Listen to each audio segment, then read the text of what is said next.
എൻ്റെ പേര് അയ്യപ്പൻ എന്നാണ്. വാടാൻപള്ളിയാണ് സ്വന്തം നാട്. ഇവിടെ വിഷയം അവതരിപ്പിച്ച മാന്യവ്യക്തി ഹൈന്ദവത ഇസ്ലാം എന്നുള്ള വിഷയമാണ് അവതരിപ്പിച്ചത്. എന്താണ് ഹൈന്ദവം അഥവാ ഹിന്ദു എന്നുള്ളത് അവതരിച്ചതിൽ അല്പം അപാകതയുണ്ടെന്ന് മനസ്സിലാക്കുന്നു. എന്താണ് ഇസ്ലാം എന്ന് അദ്ദേഹം അവതരിപ്പിച്ചതേ ഇല്ല.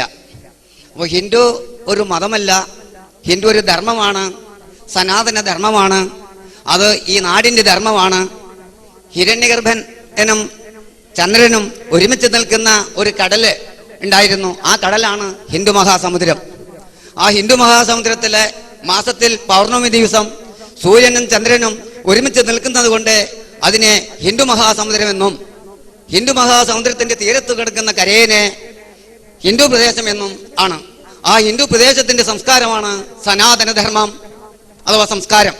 അപ്പൊ സംസ്കാരത്തിനെ മതവുമായി കൂട്ടിപ്പെടുത്താതെ സംസ്കാരത്തിന്റെ നിലയ്ക്ക് വിടണമെന്ന് എനിക്കൊരു വിനീതമായ അഭ്യർത്ഥനയുണ്ട്. ഇത് ഒരു ചോദ്യമായിട്ട് ചോദിക്കാൻ ഞാൻ എങ്ങനെയാണെന്നുള്ള സംശയം കൊണ്ടാണ് ഇങ്ങനെ പറഞ്ഞത്. ആ ഹിരണ്യഗർഭനാണ് സൂര്യൻ.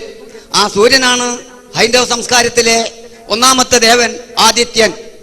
അതുകൊണ്ട് ആ സൂര്യൻ നമസ്കരിച്ചതിന് ശേഷമേ നമ്മുടെ കർമ്മപരിപാടികളിലേക്കൊക്കെ നമ്മൾ പോകാവൂ എന്നുള്ള വീക്ഷയാണ് സനാതനധർമ്മം നമ്മളെ ഉദ്ഘോഷിക്കുന്നത്.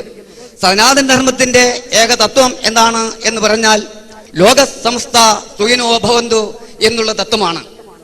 ഈ പ്രപഞ്ചം മുഴുവൻ, പഞ്ചകത്തിൽ പ്രയാണം ചെയ്ത പ്രപഞ്ചം മുഴുവൻ, ആ പഞ്ചകം കൊണ്ട്, പഞ്ചഭൂതങ്ങളെ കൊണ്ട് നിർമ്മിക്കപ്പെട്ട പ്രകൃതിയും മുഴുവൻ തന്നെ ഈ സനാതന ധർമ്മത്തിന്റെ കാതലാണ്. അപ്പോ ആ വിഷയം അവതരിപ്പിച്ച കക്ഷി അത് ചോദിച്ചില്ല. അങ്ങനെയുള്ള ഹിന്ദു എങ്ങനെ ഒരു തെറ്റായ മാർഗത്തിലേക്ക് കൂടി പോയി കലിയുഗത്തിന്റെ കാലഘട്ടത്തിലേക്ക് പോയി? അത് ദ്വാപരയുഗത്തിൽ എന്താണ്, ത്രേതായുഗത്തിൽ എന്താണ്, കൃതായുഗത്തിൽ എന്താണ്? കാലഘട്ടത്തിന്റെ മാറ്റത്തിനനുസരിച്ചുകൊണ്ട് മാറ്റം വന്നു. ഇത്തരത്തിൽ ഇസ്ലാം സഹോദരന്മാരോട്, പണ്ഡിതന്മാരോട് ചോദിക്കാനുള്ളത്, ഖുറാനിലെ ലക്കും ദീനുക്കും വലിയ ദീൻ എന്ന് വിശ്വസിച്ച് അനാദികാലം തൊട്ട് പ്രവർത്തിച്ചു വരുന്ന ഇസ്ലാം സഹോദരന്മാര് ഇന്ന് കാണുന്ന നമ്മുടെ കുടിപ്പഴയും വിദ്വേഷവും മനസ്സിൽ വെച്ച് പുലർത്താൻ ആ മനസ്സിന് എങ്ങനെ സാധിക്കും? ഇത്തരം സമയം എനിക്ക് അനുവദിച്ചത് കുറച്ചുള്ള നിലയ്ക്ക് മറ്റുള്ള വിഷയങ്ങൾ എനിക്ക് കടക്കാതെ സൗമ്യമായിട്ടുള്ള രണ്ട് കാര്യം ഞാൻ പറയാൻ ആഗ്രഹിക്കുകയാണ്. ഹിന്ദു ധർമ്മത്തിന്റെ ക്ഷേത്ര സംസ്കാരം ആണ് 5 നേരത്തെ പൂജ. സുബൈ, ദോഹറ്, അസറ്, മഗ്രിബ്, ഏശ 5 നേരത്തെ നിസ്കാര കർമ്മങ്ങൾ. ക്ഷേത്ര സംസ്കാരത്തിലെ ക്ഷേത്രസിദ്ധിക്ക് 5 നേരത്തെ പൂജാദികൾ ചെയ്യാറുണ്ട്. അതുപോലെ സമാനമായി മറ്റുള്ള ചിന്തയാണ് ഹിന്ദു ധർമ്മത്തിലെ ദൈവത്തിനെ കാണാൻ സാഷ്ടാംഗ പ്രണാമം ചെയ്യുന്നത്.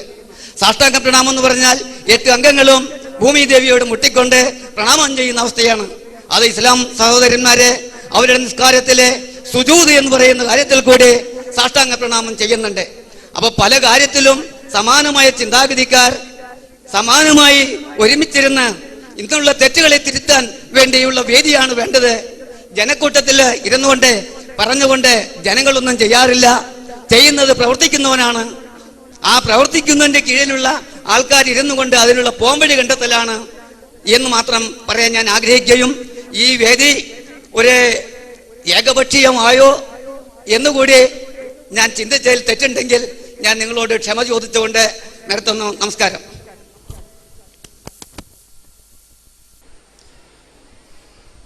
ബഹുമാന്യനായ സഹോദരൻ അയ്യപ്പൻ ഇവിടെ വിഷയം അവതരിപ്പിച്ച വിഷയങ്ങളുമായി അദ്ദേഹത്തിനുള്ള അഭിപ്രായ അന്തരങ്ങൾ അവതരിപ്പിച്ചിരിക്കുകയാണ്. തീർച്ചയായും ആ രൂപത്തിലുള്ള തുറന്ന ചർച്ച കടന്നു വരുവാൻ വേണ്ടി തന്നെയാണ് ഇത്തരം വിഷയങ്ങൾ നമ്മൾ ജന മനസ്സുകൾക്കകത്തേക്ക് എടുത്തിടുന്നത് എന്ന് ആമുഖമായി സൂചിപ്പിക്കട്ടെ. ബഹുമാന്യനായ സഹോദരൻ അദ്ദേഹം ആദ്യം തന്നെ പറഞ്ഞിട്ടുള്ളത് ഹൈന്ദവതയെ കുറിച്ച് പറയുമ്പോൾ അതിനൊരു മതം എന്ന് പറഞ്ഞുകൂടാ, ഒരു സംസ്കാരം എന്നാണ് പറയേണ്ടത്, ഒരു ധർമ്മം എന്നാണ് പറയേണ്ടത് എന്ന്. യഥാർത്ഥത്തിൽ അദ്ദേഹം ആദ്യം പറഞ്ഞത് ശരിയാണ്, അതിനൊരു ഒറ്റ മതം എന്ന് പറയാൻ കഴിയില്ല എന്ന്.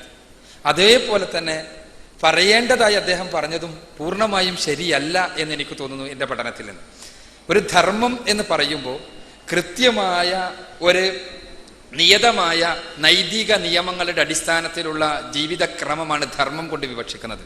ഭാരതത്തെ സംബന്ധിച്ചിടത്തോളം ഭാരതീയ ദാർശനിക ഗ്രന്ഥങ്ങളിലൂടെ കടന്നു പോകുമ്പോൾ നിയതമായ നൈതിക നിയമങ്ങൾ ഏതെങ്കിലും ഒരു കാലഘട്ടത്തിൽ ഇന്ത്യ എന്ന ഒരു പ്രദേശത്ത് നിലനിന്നിട്ടുണ്ടോ എന്ന ചോദ്യത്തിന് ഉത്തരം ഗ്രന്ഥങ്ങളുടെ അടിസ്ഥാനത്തിലോ മറ്റോ പറയുകയാണെങ്കിൽ ഇല്ല എന്ന് തന്നെയായിരിക്കും എന്നെനിക്ക് തോന്നുന്നു. തീർച്ചയായും ഭാരതീയ നൈതികതയുടെ അടിസ്ഥാന പ്രമാണങ്ങളായി അറിയപ്പെടുന്ന ഗ്രന്ഥങ്ങൾ പോലും, അഥവാ സ്മൃതി ഗ്രന്ഥങ്ങൾ പോലും, സ്മൃതി ഗ്രന്ഥങ്ങളിലെ മനുസ്മൃതിയായിരുന്നാലും യാജ്ഞവൽക്യ സ്മൃതിയായിരുന്നാലും പരാശര സ്മൃതിയായിരുന്നാലുമെല്ലാം അവ തമ്മിൽ തന്നെ നൈതികതയെ, ധർമ്മത്തെ സംബന്ധിച്ച വ്യത്യസ്തങ്ങളായ കാഴ്ചപ്പാടുകൾ ഉൾക്കൊള്ളുന്നത് നമുക്ക് കാണാൻ കഴിയുന്നുണ്ട്. മറ്റൊരു പ്രശ്നം ഇതൊരു സംസ്കാരമാണോ എന്നാണ്. ഒരു സംസ്കാരം എന്ന് പറയുമ്പോഴും ഒരു നാഗരികത എന്ന് പറയുമ്പോഴും ഒരു സിവിലൈസേഷൻ എന്നാണോ കൾച്ചർ എന്നാണോ ഉദ്ദേശിച്ചതെന്ന് എനിക്കറിയില്ല. ഏതായിരുന്നാലും അവിടെയും ഒരു അടിസ്ഥാനപരമായ പ്രശ്നം ബാക്കി നിൽക്കുന്നുണ്ട്. ബഹുമാന്യനായ സുഹൃത്ത് പറഞ്ഞതുപോലെ സിന്ധു നദീതടവും അല്ലെങ്കിൽ ആ നദിയുമായി ബന്ധപ്പെട്ട പ്രദേശവും ഇതെല്ലാം നമ്മുടെ വ്യാഖ്യാനങ്ങളാണ്. യഥാർത്ഥത്തിൽ ഹൈന്ദവ ദാർശനിക ഗ്രന്ഥങ്ങളിൽ ഒന്നും തന്നെ ഹിന്ദു എന്ന പദം പോലും കാണപ്പെടുന്നില്ല എന്നുള്ളതാണ് അടിസ്ഥാനപരമായ വസ്തുത. ഹിന്ദു എന്ന പദം തേടി നമ്മൾ വേദങ്ങളിലോ ഉപനിഷത്തുകളിലോ ആരണ്യകങ്ങളിലോ ബ്രാഹ്മണങ്ങളിലോ വേദാംഗങ്ങളിലോ അല്ലെങ്കിൽ സ്മൃതി ഗ്രന്ഥങ്ങളിലോ ധർമ്മശാസ്ത്ര ഗ്രന്ഥങ്ങളിലോ പുരാണങ്ങളിലോ ഇതിഹാസങ്ങളിലോ എന്തിനധികം ആധുനിക ഹൈന്ദവതയുടെ ഗ്രന്ഥമായി വ്യവഹരിക്കപ്പെട്ടു പോരുന്ന ഭഗവത്ഗീതയിലോ നമ്മൾ അത് നമ്മൾക്ക് നിരാശ മാത്രമായിരിക്കും ഫലം എന്നുള്ളത് ഒരു വസ്തുതയാണ്. അപ്പോൾ ഹിന്ദു എന്ന പദത്തിന്റെ വ്യുൽപ്പത്തിയെക്കുറിച്ച് തന്നെ പണ്ഡിതന്മാർക്കിടയിൽ അഭിപ്രായ വ്യത്യാസമുണ്ട്. സുഹൃത്ത് പറഞ്ഞത് അദ്ദേഹത്തിന്റെ അഭിപ്രായമാണ്. അതേപോലെ മറ്റ് പല തരത്തിലുള്ള അഭിപ്രായങ്ങൾ ഉന്നയിക്കുന്ന ആളുകളുണ്ട്. അങ്ങനെ പലതരം അഭിപ്രായങ്ങളുണ്ട്. ഹൈന്ദവ ദർശനത്തെ ഇന്ന് ഒരു മതമായി ജനം മനസ്സിലാക്കുന്നു എന്നതിന്റെ അടിസ്ഥാനത്തിൽ മാത്രമാണ് ഇവിടെ മതം എന്ന് പ്രയോഗിക്കാൻ കാരണം. ഇസ്ലാമികമായ പരിപ്രേക്ഷ്യത്തിൽ നോക്കുമ്പോൾ ഹൈന്ദവ ദർശനം ഏത് ഒരു പ്രദേശം എന്നുള്ള നിലക്ക് അവിടെ നന്മയും തിന്മയും ഉണ്ടാകും. ഏത് സ്ഥലമായിരുന്നാലും ആ സ്ഥലത്തിന്റെ അതിരുകൾക്ക് അകത്ത് നിന്നുകൊണ്ട് നന്മയെയോ തിന്മയെയോ വ്യാഖ്യാനിക്കുവാനോ വ്യവച്ഛേദിക്കുവാനോ പറയാനോ സാധ്യമല്ല എന്നുള്ളതാണ് ഇസ്ലാമിന്റെ കാഴ്ചപ്പാട്. അറേബ്യ മുഹമ്മദ് റസൂലുള്ളാഹി സ്വല്ലല്ലാഹു അലൈഹി വസല്ലം ജനിച്ച നാടാണ്. അദ്ദേഹത്തിന് അനുധാവനം ചെയ്യുന്നവർ മുസ്ലിങ്ങൾ. പക്ഷെ അതേ അറേബ്യയിൽ തന്നെയാണ് അബൂജാഹിലും ജനിച്ചത് എന്ന് മനസ്സിലാക്കുന്നു നാം. ആ പരിശുദ്ധ ഖുർആൻ അവതരിപ്പിക്കപ്പെട്ട പ്രദേശമാണ് അറേബ്യ. പക്ഷെ അതേ അറേബ്യയിൽ തന്നെയാണ് മുഅല്ലഖ എന്ന സ്ത്രീകളെ വളരെ മ്ലേച്ഛമായി ലൈംഗികമായി ചിത്രീകരിച്ച് സാധാരണ യുവാക്കളുടെ മനസ്സുകളെ മലീമസമാക്കുന്ന സംസ്കാരത്തിൽ അധിഷ്ഠിതമായ ഗ്രന്ഥങ്ങളും തൂങ്ങിക്കിടന്നിരുന്നത് എന്ന വസ്തുത നാം മനസ്സിലാക്കണം. അറേബ്യ എന്ന പ്രദേശം ആ പ്രദേശത്തിന്റെ അടിസ്ഥാനത്തിലല്ല ധർമ്മവും അധർമ്മവും ഉണ്ടാകുന്നത്. അറേബ്യ എന്ന പ്രദേശത്ത് ദൈവിക മാർഗദർശനം ഉണ്ടായപ്പോ ആ ദൈവിക മാർഗദർശന പ്രകാരം ജീവിക്കുന്ന ആളുകൾ ധാർമ്മികന്മാരായി, അങ്ങനെ ജീവിക്കാത്ത ആളുകൾ അധാർമികന്മാരായി. ഇത് ഭാരതത്തിലും ബാധകമാണ് എന്ന് മാത്രമേ ഇവിടെ വിഷയാവതരണത്തിൽ ഉദ്ദേശിച്ചുള്ളൂ. ഭാരതം എന്നത് ഒരു അതിരിന്റെ അകത്തുള്ള ഒരു പ്രദേശത്തിന്റെ പേരാണെങ്കിൽ ആ ഭാരതത്തിൽ നന്മയും തിന്മയും ഉണ്ടായിരിക്കണം. തീർച്ചയായും വേദോപനിഷത്തുകളിലൂടെയും പുരാണേതിഹാസങ്ങളിലൂടെയും സ്മൃതി ഗ്രന്ഥങ്ങളിലൂടെയും പൗരാണിക നാഗരികതയെക്കുറിച്ചുള്ള പഠനത്തിലൂടെയും ശിലാരേഖകളിലൂടെയുമെല്ലാം കണ്ണോടിക്കുന്ന ആർക്കും തന്നെ ഇന്ത്യയിൽ നന്മ മാത്രമേ നിലനിന്നിട്ടുണ്ടായിരുന്നുള്ളൂ എന്ന് പറയാൻ സാധ്യമല്ല എന്നുള്ളതൊരു സത്യമാണല്ലോ. അതുകൊണ്ട് തന്നെ ഭാരതത്തിന്റെ ശാദ്വല ഭൂമിയിലും വിശുദ്ധ ഭൂമിയിലും എന്ന് നമുക്ക് പറയാനാകുമെങ്കിൽ പറയുക, ആ ഭൂമിയിലും നന്മയും ഉണ്ടായിരിക്കണം തിന്മയും ഉണ്ടായിരിക്കണം. ആ നന്മയുടെ സ്രോതസ് എന്താണ്, തിന്മയുടെ സ്രോതസ് എന്താണ്, അതാണ് ഇവിടെ പരിശോധനാ വിധേയമാക്കാൻ പരിശ്രമിച്ചത്. നമ്മൾ അറിയുന്നു ഭാരതത്തിൽ ഋഷിമാരുണ്ടായിരുന്നു എന്ന്. ഋഷി എന്ന് പറഞ്ഞാൽ എന്താണ്, അവിടെ നിന്ന് ആരംഭിക്കണം ചർച്ച എന്ന് എനിക്ക് തോന്നുന്നു. വിശദീകരിക്കുന്നില്ല, വളരെ സംക്ഷിപ്തമായി പറയട്ടെ. ഋഷി എന്ന പദത്തിനർത്ഥം കേട്ടവൻ എന്നാണ്, ശ്രവിച്ചവൻ എന്നാണ്. അത് ഋഷി എന്താണോ കേട്ടത് അതാണ് ശ്രുതി. ശ്രുതി കേട്ടതെന്തോ അതാണ്. ഋഷി ശ്രവിച്ചവനാണ് എങ്കിൽ അഗ്നിപുരാണത്തിൽ സൂചിപ്പിക്കുന്ന കാര്യമാണ് ഇവിടെ ഞാൻ പറയുന്നത്. അഥവാ ഋഷി ശ്രവിച്ചവനാണ് എങ്കിൽ ഇവിടെ അടിസ്ഥാനപരമായി ഇസ്ലാമിക സങ്കല്പ പ്രകാരം ദൈവം തമ്പുരാനിൽ നിന്ന് ശ്രവിച്ചവനാണ്, കാര്യങ്ങൾ കേട്ടവനാണ്, മനസ്സിലാക്കിയവനാണ്, ബോധനം ലഭിച്ചവനാണ് പ്രവാചകൻ. ആ പ്രവാചകന് ലഭിച്ച ബോധനം എന്താണോ അതാണ് ദൈവിക ഗ്രന്ഥം, അതല്ലെങ്കിൽ വഹിയ് എന്ന സാങ്കേതിക സംജ്ഞയിൽ അറിയപ്പെടുന്നത്. അപ്പോ ഇവിടെ നമുക്ക് ഒരേ പാരലൽസ് കാണാൻ കഴിയുന്നു. അവിടെ എന്താ, ഋഷി എന്ന് ഭാരതത്തെ നയിച്ചോ അന്നിവിടെ നന്മയുണ്ടായിരുന്നു. ഋഷിമാരുടെ പാതയിൽ നിന്ന് എന്ന് വ്യതിചലിച്ചുവോ അന്നിവിടെ തിന്മയുണ്ടായി എന്ന വസ്തുത അംഗീകരിക്കാൻ നമ്മൾ തയ്യാറാകുമ്പോൾ ഈ ചർച്ച ഒരു ദാർശനിക ചർച്ചയായി തീരും. അതല്ലാത്തിടത്തോളം കാലം നമ്മൾ പ്രാദേശികതയുടെ, ദേശീയതയുടെ, സങ്കുചിതമായ ഒരു താല്പര്യങ്ങൾക്കകത്ത് കിടന്നുകൊണ്ട് നട്ടം തിരിയുന്നുള്ളതാണ് സത്യം. എന്നും ഓരോ പ്രദേശത്തുകാരും തറവാട്ടുകാരും എല്ലാം പറഞ്ഞ സ്വയം അവകാശവാദം ഉന്നയിച്ച ഒരു കാര്യമുണ്ട്. ഇവിടെ വിഷയാവതരണത്തിൽ സൂചിപ്പിക്കേണ്ടായി. എന്താണത്? ഞങ്ങളുടെ പ്രദേശത്തേക്കാണ് ധർമ്മ സംസ്ഥാപകരെല്ലാം വന്നത്, ഞങ്ങളുടെ സ്ഥലത്ത് ഉള്ള മഹാന്മാരായ ആളുകൾ പറഞ്ഞതാണ് സനാതനമായ ധർമ്മം, ഞങ്ങളുടെ പ്രദേശത്തുള്ള ആളുകൾക്ക് മാത്രമേ ധർമ്മത്തെയും അധർമ്മത്തെയും കുറിച്ച് കൃത്യമായി വ്യവച്ഛേദിച്ചുകൊണ്ടുള്ള മാർഗദർശനം ലഭിച്ചിട്ടുള്ളൂ, ഞങ്ങളുടെ തറവാട്ടിലുള്ളവർ മാത്രമാണ് ദൈവത്താൽ പ്രത്യേകം തെരഞ്ഞെടുക്കപ്പെട്ടത് എന്ന് പലരും സെമിറ്റിക്കുകാരും അല്ലാത്തവരുമെല്ലാം പല കാലങ്ങളിൽ വാദിച്ചിരുന്നു എന്ന് നമുക്ക് മനസ്സിലാക്കാൻ കഴിയും. പരിശുദ്ധ ഖുർആൻ ഈ വാദത്തിന്റെ മുഴുവനും അടിവേരറുത്തുകൊണ്ട് പറഞ്ഞു, വൈൻ മിൻ ഉമ്മത്തിൻ ഇല്ലാ ഖലാഫിഹാ നദീർ. ഖുർആനിലെ 35-ാമത്തെ അധ്യായം സൂറത്തുൽ ഫാത്തിറിലെ 24-ാമത്തെ വചനമാണ്. ഒരൊറ്റ സമുദായവും കഴിഞ്ഞു പോയിട്ടില്ല ഒരു മുന്നറിയിപ്പുകാരന്റെ, ഒരു പ്രവാചകന്റെ, ഒരു ദൈവം തമ്പുരാന്റെ ബോധനം ലഭിച്ച വ്യക്തിയുടെ നിയോഗമുണ്ടായിട്ടല്ലാതെ. അതെ, ദൈവീക ബോധനത്തിന്റെ സ്വാധീനമുണ്ടാകാത്ത, നിയോഗമുണ്ടാകാത്ത ഒരൊറ്റ സമുദായമില്ല. അതുകൊണ്ട് തന്നെ പ്രദേശത്തിന്റെ പേരിൽ അഹങ്കരിക്കുവാൻ ആർക്കും അവകാശമില്ല. അത് നമ്മൾ ഇന്ത്യക്കാരായിരുന്നാലും ഇന്തോനേഷ്യക്കാരായിരുന്നാലും അറേബ്യക്കാരായിരുന്നാലും അമേരിക്കക്കാരായിരുന്നാലും എല്ലാം തഥൈവ എന്നുള്ളതാണ് സത്യം. ഇസ്ലാമിന്റെ വീക്ഷണത്തിൽ എല്ലാ പ്രദേശങ്ങളിലേക്കും പ്രവാചകന്മാരുടെ, ദൈവദൂതന്മാരുടെ നിയോഗം ഉണ്ടായിട്ടുണ്ട്. ആ ദൈവദൂതന്മാരുടെ സന്ദേശം അനുസരിച്ചുകൊണ്ട് എന്ന് ജീവിച്ചിരുന്നുവോ അന്നവിടെ ധർമ്മം നിലനിന്നിരുന്നു. ദൈവദൂതന്മാരുടെ സന്ദേശത്തിൽ നിന്ന് എന്ന് വഴിപിഴച്ചു പോയോ അന്നവിടെ അധർമ്മവും നിലനിന്നു എന്നുള്ള വസ്തുത നാം മനസ്സിലാക്കുന്നു. ഇവിടെ സൂചിപ്പിക്കപ്പെട്ട ഹിരണ്യഗർഭ സൂക്തത്തെക്കുറിച്ച് ബഹുമാനനായ സുഹൃത്ത് അദ്ദേഹത്തിൻ്റെതായ ചില വാദങ്ങൾ അദ്ദേഹം ഉന്നയിച്ചു. എന്താ? ഹിരണ്യഗർഭ സമവർത്തദാഗ്രേ ഭൂതസ്യ ജാതഃ പതിരേക ആസീത് സദാധാര പൃഥിവീം ദ്യാമുതേമാം കസ്മൈ വിശാവിധേമ. ഇത് സൂര്യനല്ല, സൂര്യചന്ദ്രന്മാരുണ്ടാകുന്നതിന് മുൻപ് ഉണ്ടായ ഹിരണ്യഗർഭനെ കുറിച്ച് തന്നെയാണ് ഋഗ്വേദം 10-ാം മണ്ഡലത്തിലെ 121-ാമത്തെ സൂക്തത്തിലെ 1-ാമത്തെ ഋക്ക് പറയുന്നത്. യഥാർത്ഥത്തിൽ ഇത് എന്റെ വ്യാഖ്യാനമല്ല. ഒരിക്കലും മറ്റു മതഗ്രന്ഥങ്ങളെ സ്വന്തമായി വ്യാഖ്യാനിക്കാൻ പാടില്ല എന്ന അടിസ്ഥാന തത്വത്തിൽ പൂർണ്ണമായി വിശ്വസിക്കുന്ന ഒരു വ്യക്തിയാണ് ഈ ഉള്ളവൻ. നിങ്ങൾ പരിശോധിക്കുക, ഭാരതത്തിൽ ആധുനിക കാലഘട്ടത്തിൽ ജീവിച്ചിരുന്ന ഏറ്റവും ശക്തനായ വേദപണ്ഡിതനായി അറിയപ്പെടുന്ന മഹർഷി ദയാനന്ദ സരസ്വതി അദ്ദേഹത്തിന്റെ സത്യാർത്ഥ പ്രകാശം എന്ന ഗ്രന്ഥത്തിൽ 14 സമുല്ലാസങ്ങളുള്ള സത്യാർത്ഥ പ്രകാശത്തിലെ 6-ാമത്തെ സമുല്ലാസത്തിൽ അദ്ദേഹം ഈ വചനത്തെ വ്യാഖ്യാനിക്കുന്നുണ്ട്. ഹിരണ്യഗർഭൻ ഈ പ്രപഞ്ചത്തിന്റെ, സൂര്യചന്ദ്ര നക്ഷത്രാദികളുടെ, ഭൂമിയുടെ എല്ലാം നിമിത്ത കാരണമായ പരമാത്മാവാകുന്നു, പരബ്രഹ്മമാകുന്നു എന്നാണ് അദ്ദേഹത്തിന്റെ വ്യാഖ്യാനം. ആ വ്യാഖ്യാനമാണ് ഇവിടെ പറഞ്ഞിട്ടുള്ളത് എന്ന് വിനീതമായി സൂചിപ്പിക്കട്ടെ. ഇനി സുഹൃത്തിന്റെ ഒരു വിമർശനം, ലക്കും ദീനക്കും വലിയ ദീൻ എന്ന പരിശുദ്ധ ഖുർആനിന്റെ വചനം, ആ വചനപ്രകാരം എന്തുകൊണ്ട് മുസ്ലിങ്ങൾ ജീവിക്കുന്നില്ല എന്നുള്ളതാണ്. എന്തുകൊണ്ടാണ്? എന്നിട്ടും ഇവിടെ കുഴപ്പമുണ്ടാകുന്നത് അതാണ്.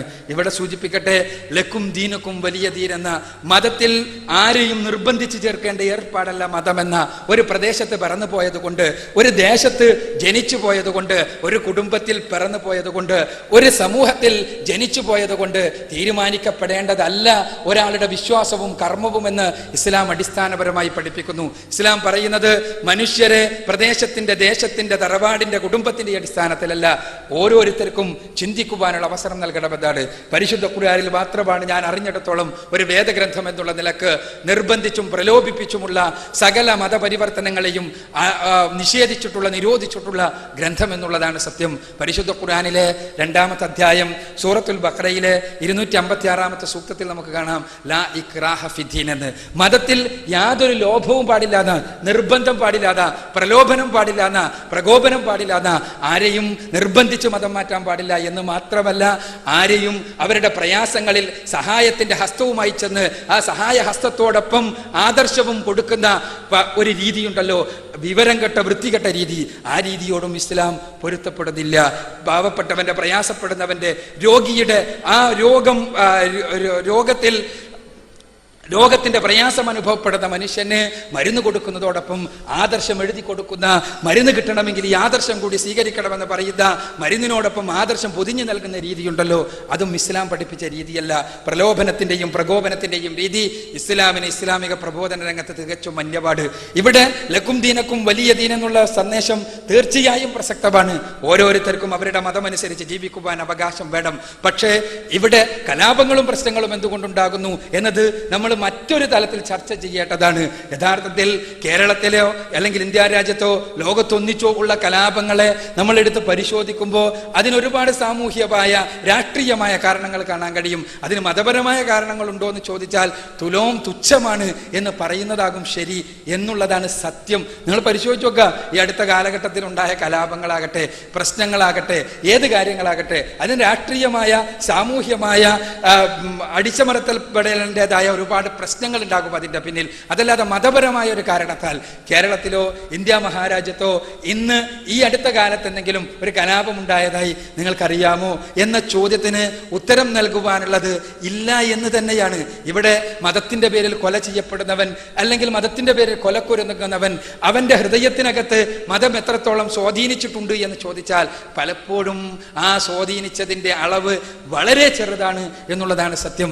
കേവലം വൈകാരികതയിൽ അധിഷ്ഠിതമായി വളർത്തപ്പെടുകയും പ്രാദേശികതയിൽ അധിഷ്ഠിതമായി വളർത്തപ്പെടുകയും ഏതെങ്കിലും ഒരു വിഭാഗത്തെ നിന്റെ ശത്രുവാണ് ശത്രുവാണ് ശത്രുവാണ്, നിന്റെ കുടുംബ ശത്രുവാണ്, കുലശത്രുവാണ്, പ്രദേശ ശത്രുവാണ്, ദേശശത്രുവാണ് എന്നുമെന്നും അവൻ നിന്നെ ചൂഷണം ചെയ്ത് ജീവിക്കുകയായിരുന്നു, നിനക്ക് അവന്റെ മേൽ അധീശത്വം നേടുവാനുള്ള അവസരം ഇതാ അടുത്തു വരുന്നു, അതുകൊണ്ട് ഒരുങ്ങുക എന്ന് പറഞ്ഞുകൊണ്ട് പഠിപ്പിച്ചുകൊണ്ട് ഏത് വിഭാഗമായിരുന്നാലും ആ വിഭാഗങ്ങൾ പരസ്പരം മത്സരിക്കുമ്പോൾ ഇവിടെ അധീശത്വത്തിന്റെ പ്രശ്നം കടന്നു വരികയാണ്.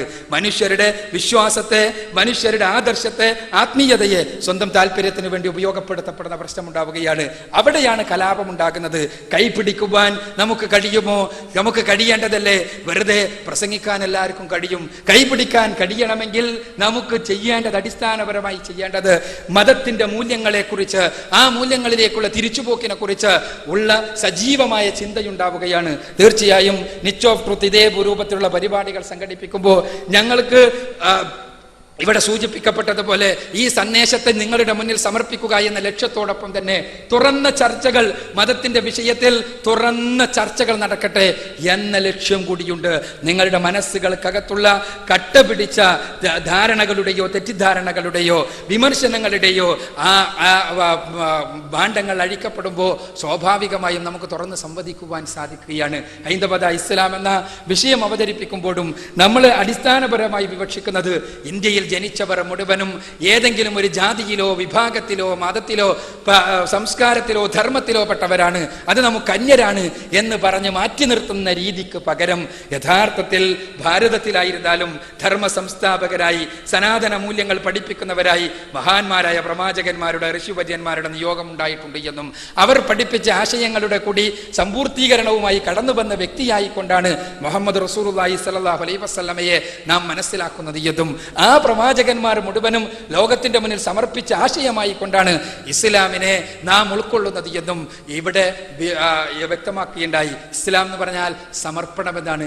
അറബിയുടെ മതം എന്നർത്ഥമില്ല, അനറബിയുടെ മതം എന്നർത്ഥമില്ല, ഏതെങ്കിലും പ്രദേശത്തിന്റെ ദർശനം എന്നർത്ഥമില്ല, മുഹമ്മദീയ മതം എന്നർത്ഥമില്ല, ഏതെങ്കിലും വ്യക്തിയെ, മനുഷ്യ ദൈവത്തെ, വിഗ്രഹത്തെ, ശവകുടീരത്തെ, വ്യാജ ദൈവങ്ങളെ ഒന്നിനെയും ആരാധിക്കുന്നതിന്റെ ലാഞ്ചന പോലുമില്ല.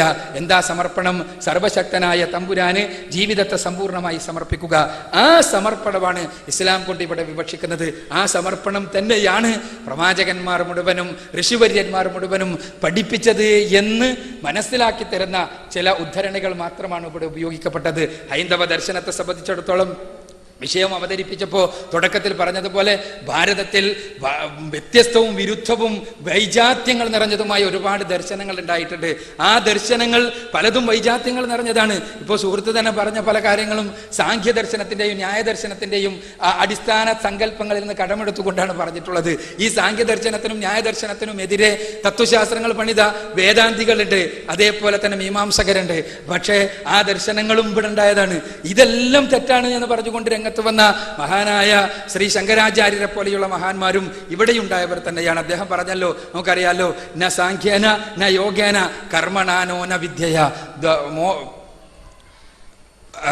സാഖ്യവും യോഗവും കർമ്മവും വിദ്യയുമൊന്നും തന്നെ മോക്ഷപ്രാപ്തിക്ക് സാധ്യമല്ല, മറിച്ച് അദ്വൈത ചിന്ത മാത്രമാണ് മോക്ഷപ്രാപ്തിക്ക് സാധ്യമെന്ന് വിവേക ചൂടാമണിയുടെ 5-ാം അധ്യായത്തിൽ 58-ാമത്തെ വചനത്തിൽ അദ്ദേഹം പറഞ്ഞല്ലോ. ഞാൻ സൂചിപ്പിക്കുന്നത് ഇങ്ങനെ വ്യത്യസ്തങ്ങളും വിരുദ്ധങ്ങളും വൈജാത്യങ്ങളും നിറഞ്ഞ ഒരുപാട് ദർശനങ്ങൾ ഭാരതത്തിന്റെ ഭൂമിയിൽ ഉണ്ടായിട്ടുണ്ട്. ഈ ദർശനങ്ങൾക്ക് നടുവിൽ ദൈവികമായ ദർശനത്തെ കണ്ടുപിടിക്കുവാനും തിരിച്ചറിയുവാനും മനസ്സിലാക്കുവാനും ഉൾക്കൊള്ളുവാനും വേണ്ടി വേണ്ടിയുള്ള വിനീതമായ ഒരു പരിശ്രമം മാത്രമാണ് ഇവിടെ നടത്തിയിട്ടുള്ളത്. അത് ഹൈന്ദവ ദർശനത്തെ ഇവിടെ സൂചിപ്പിക്കപ്പെട്ടതുപോലെ ഇസ്ലാമിക പരിപ്രേക്ഷ്യത്തിൽ നോക്കിക്കാണുവാൻ വേണ്ടിയുള്ള വിനീതമായൊരു പരിശ്രമമാണ്. ഒരുപാട് പരിപ്രേക്ഷ്യങ്ങളിൽ ഹൈന്ദവ ദർശനത്തെ നോക്കിക്കണ്ട ഒരുപാട് ചിന്തകന്മാരുണ്ട് എന്നുള്ളത് കൊണ്ട് തന്നെ അദ്ദേഹം പറഞ്ഞ വീക്ഷണങ്ങളെല്ലാം തന്നെ അദ്ദേഹത്തിൻ്റെതായ തത്വശാസ്ത്രത്തിൽ അധിഷ്ഠിതമായി ശരി തന്നെയാണ് എന്ന് സമ്മതിച്ചുകൊണ്ടു തന്നെ, എന്നാൽ ഇങ്ങനെയും വ്യാഖ്യാനങ്ങൾ ഹൈന്ദവ ദർശനത്തിന് സാധ്യമാണ് എന്ന് പൂർവികരായ പണ്ഡിതന്മാരെ ഉദ്ധരിച്ചുകൊണ്ട് തന്നെ സമർത്ഥിക്കുവാൻ കഴിയുമെന്ന് വ്യക്തമാക്കിക്കൊണ്ട് ഞാൻ തൽക്കാലം അദ്ദേഹത്തിൻ്റെ ഈ ചോദ്യങ്ങൾക്ക് ഉള്ള മറുപടി അവസാനിപ്പിക്കുകയാണ്. ബഹുമാനപ്പെട്ട ചോദ്യം ചോദിച്ച ആൾ ഉത്തരം പറഞ്ഞതല്ലേ പൂർണ്ണതൃപ്തനല്ലെങ്കിലും വേദിയെ ധാർമ്മിക വശത്തിൽ കൂടി ചിന്തിക്കുന്ന നിലയ്ക്ക് ഞാനതിൽ സന്തോഷിച്ചെങ്കിലും ഹിന്ദുവിൻ്റെ തത്വം ഏകദൈവത്തിൽ വിശ്വസിക്കുന്ന തത്വമാണ്. അത് മനസ്സിലാക്കണമെങ്കിൽ ഹിന്ദുവിൻ്റെ 108 ഉപനിഷത്തുകളും 18 പുരാണങ്ങളും 18 ഉപപുരാണങ്ങളും ഭാരതം രാമായണം തുടങ്ങിയ 2 ഇതിഹാസങ്ങളും അതിലുപരി ഉള്ള മഹൽ ഗ്രന്ഥമാണ് മഹാഭാഗവതം. ഇത്യാദി ഗ്രന്ഥങ്ങളിൽ നിന്ന് ആ മഹാഭാരതത്തിൻ്റെ ഭീഷ്മപർവ്വതം സംഗ്രഹിച്ചതാണ് ഗീത. ഗീതയിലെ 700 ശ്ലോകത്തിൽ അതിൻ്റെ 11ാമത്തെ അധ്യായത്തിൽ വിശ്വരൂപ ദർശനമാണ്. ആ വിശ്വരൂപ ദർശനത്തിൽ അദ്ദേഹം വ്യക്തമായി പറഞ്ഞിരിക്കുന്നത് വിരാട പുരുഷനെയാണ്, ഏകദൈവത്തിനെയാണ്. അപ്പോൾ ഹിന്ദുവിൻ്റെ അടിസ്ഥാനമായിട്ടുള്ള പ്രമാണം ഏകദൈവ വിശ്വാസമാണെന്നും പിന്നീട് 14 മന്വന്തരങ്ങൾ കഴിഞ്ഞിട്ടുള്ള കാലഘട്ടത്തിൽ ആ മന്വന്തരത്തിനനുസരിച്ചുകൊണ്ടുള്ള കാലഘട്ട മാറ്റങ്ങൾ ആചാരത്തിലും അടിസ്ഥാനമായി ചില മാറ്റങ്ങൾ വന്നതാണെന്നും ഹിന്ദുവിൻ്റെ അടിസ്ഥാന തത്വം ഏകദൈവത്തിലാണെന്നും ആ 11ാമത്തെ അധ്യായം അങ്ങ് ഒന്ന് ശരിക്കും മനസ്സിലാക്കിയിട്ടുണ്ടെങ്കിൽ ഹിന്ദുവിൻ്റെ ഏകദൈവം തന്നെയാണ് ഇസ്ലാം വിശ്വസിക്കുന്നത് എന്ന് മനസ്സിലാക്കേണ്ടി വരും.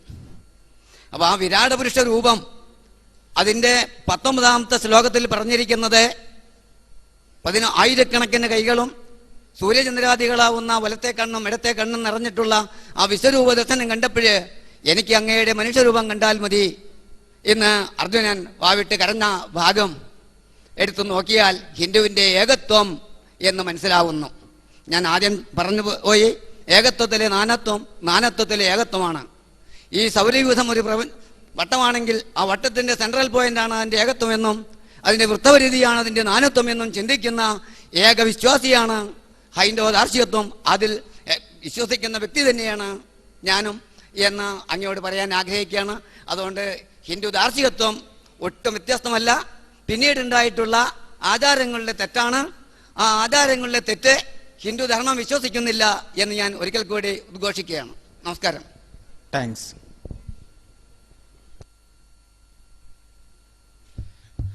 ബഹുമാനനായ അയ്യപ്പൻ സാറ് പറഞ്ഞിട്ടുള്ളത് ഭാരതീയ ദർശനങ്ങളെക്കുറിച്ച് അറിയണമെങ്കിൽ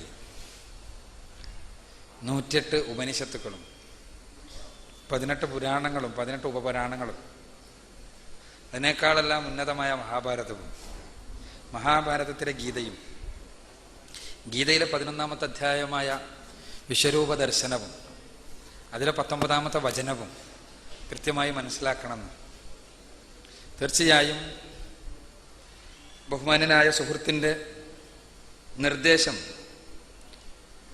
അദ്ദേഹത്തിൻ്റെ വികാരത്തോടു കൂടി തന്നെ ഉൾക്കൊണ്ടുകൊണ്ട് ചില വസ്തുതകൾ സൂചിപ്പിക്കേണ്ടതുണ്ട്.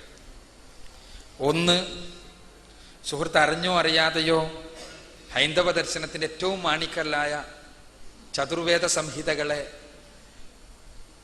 പിന്നിലേക്ക് തള്ളാൻ വേണ്ടിയുള്ളൊരു പരിശ്രമം നടത്തി എന്നുള്ളത്. ചതുർവേദ സംഹിതകളാണ് ഹൈന്ദവ ദർശനത്തിൻ്റെ ഏറ്റവും അടിസ്ഥാനപരമായ ആണിക്കല്ല്.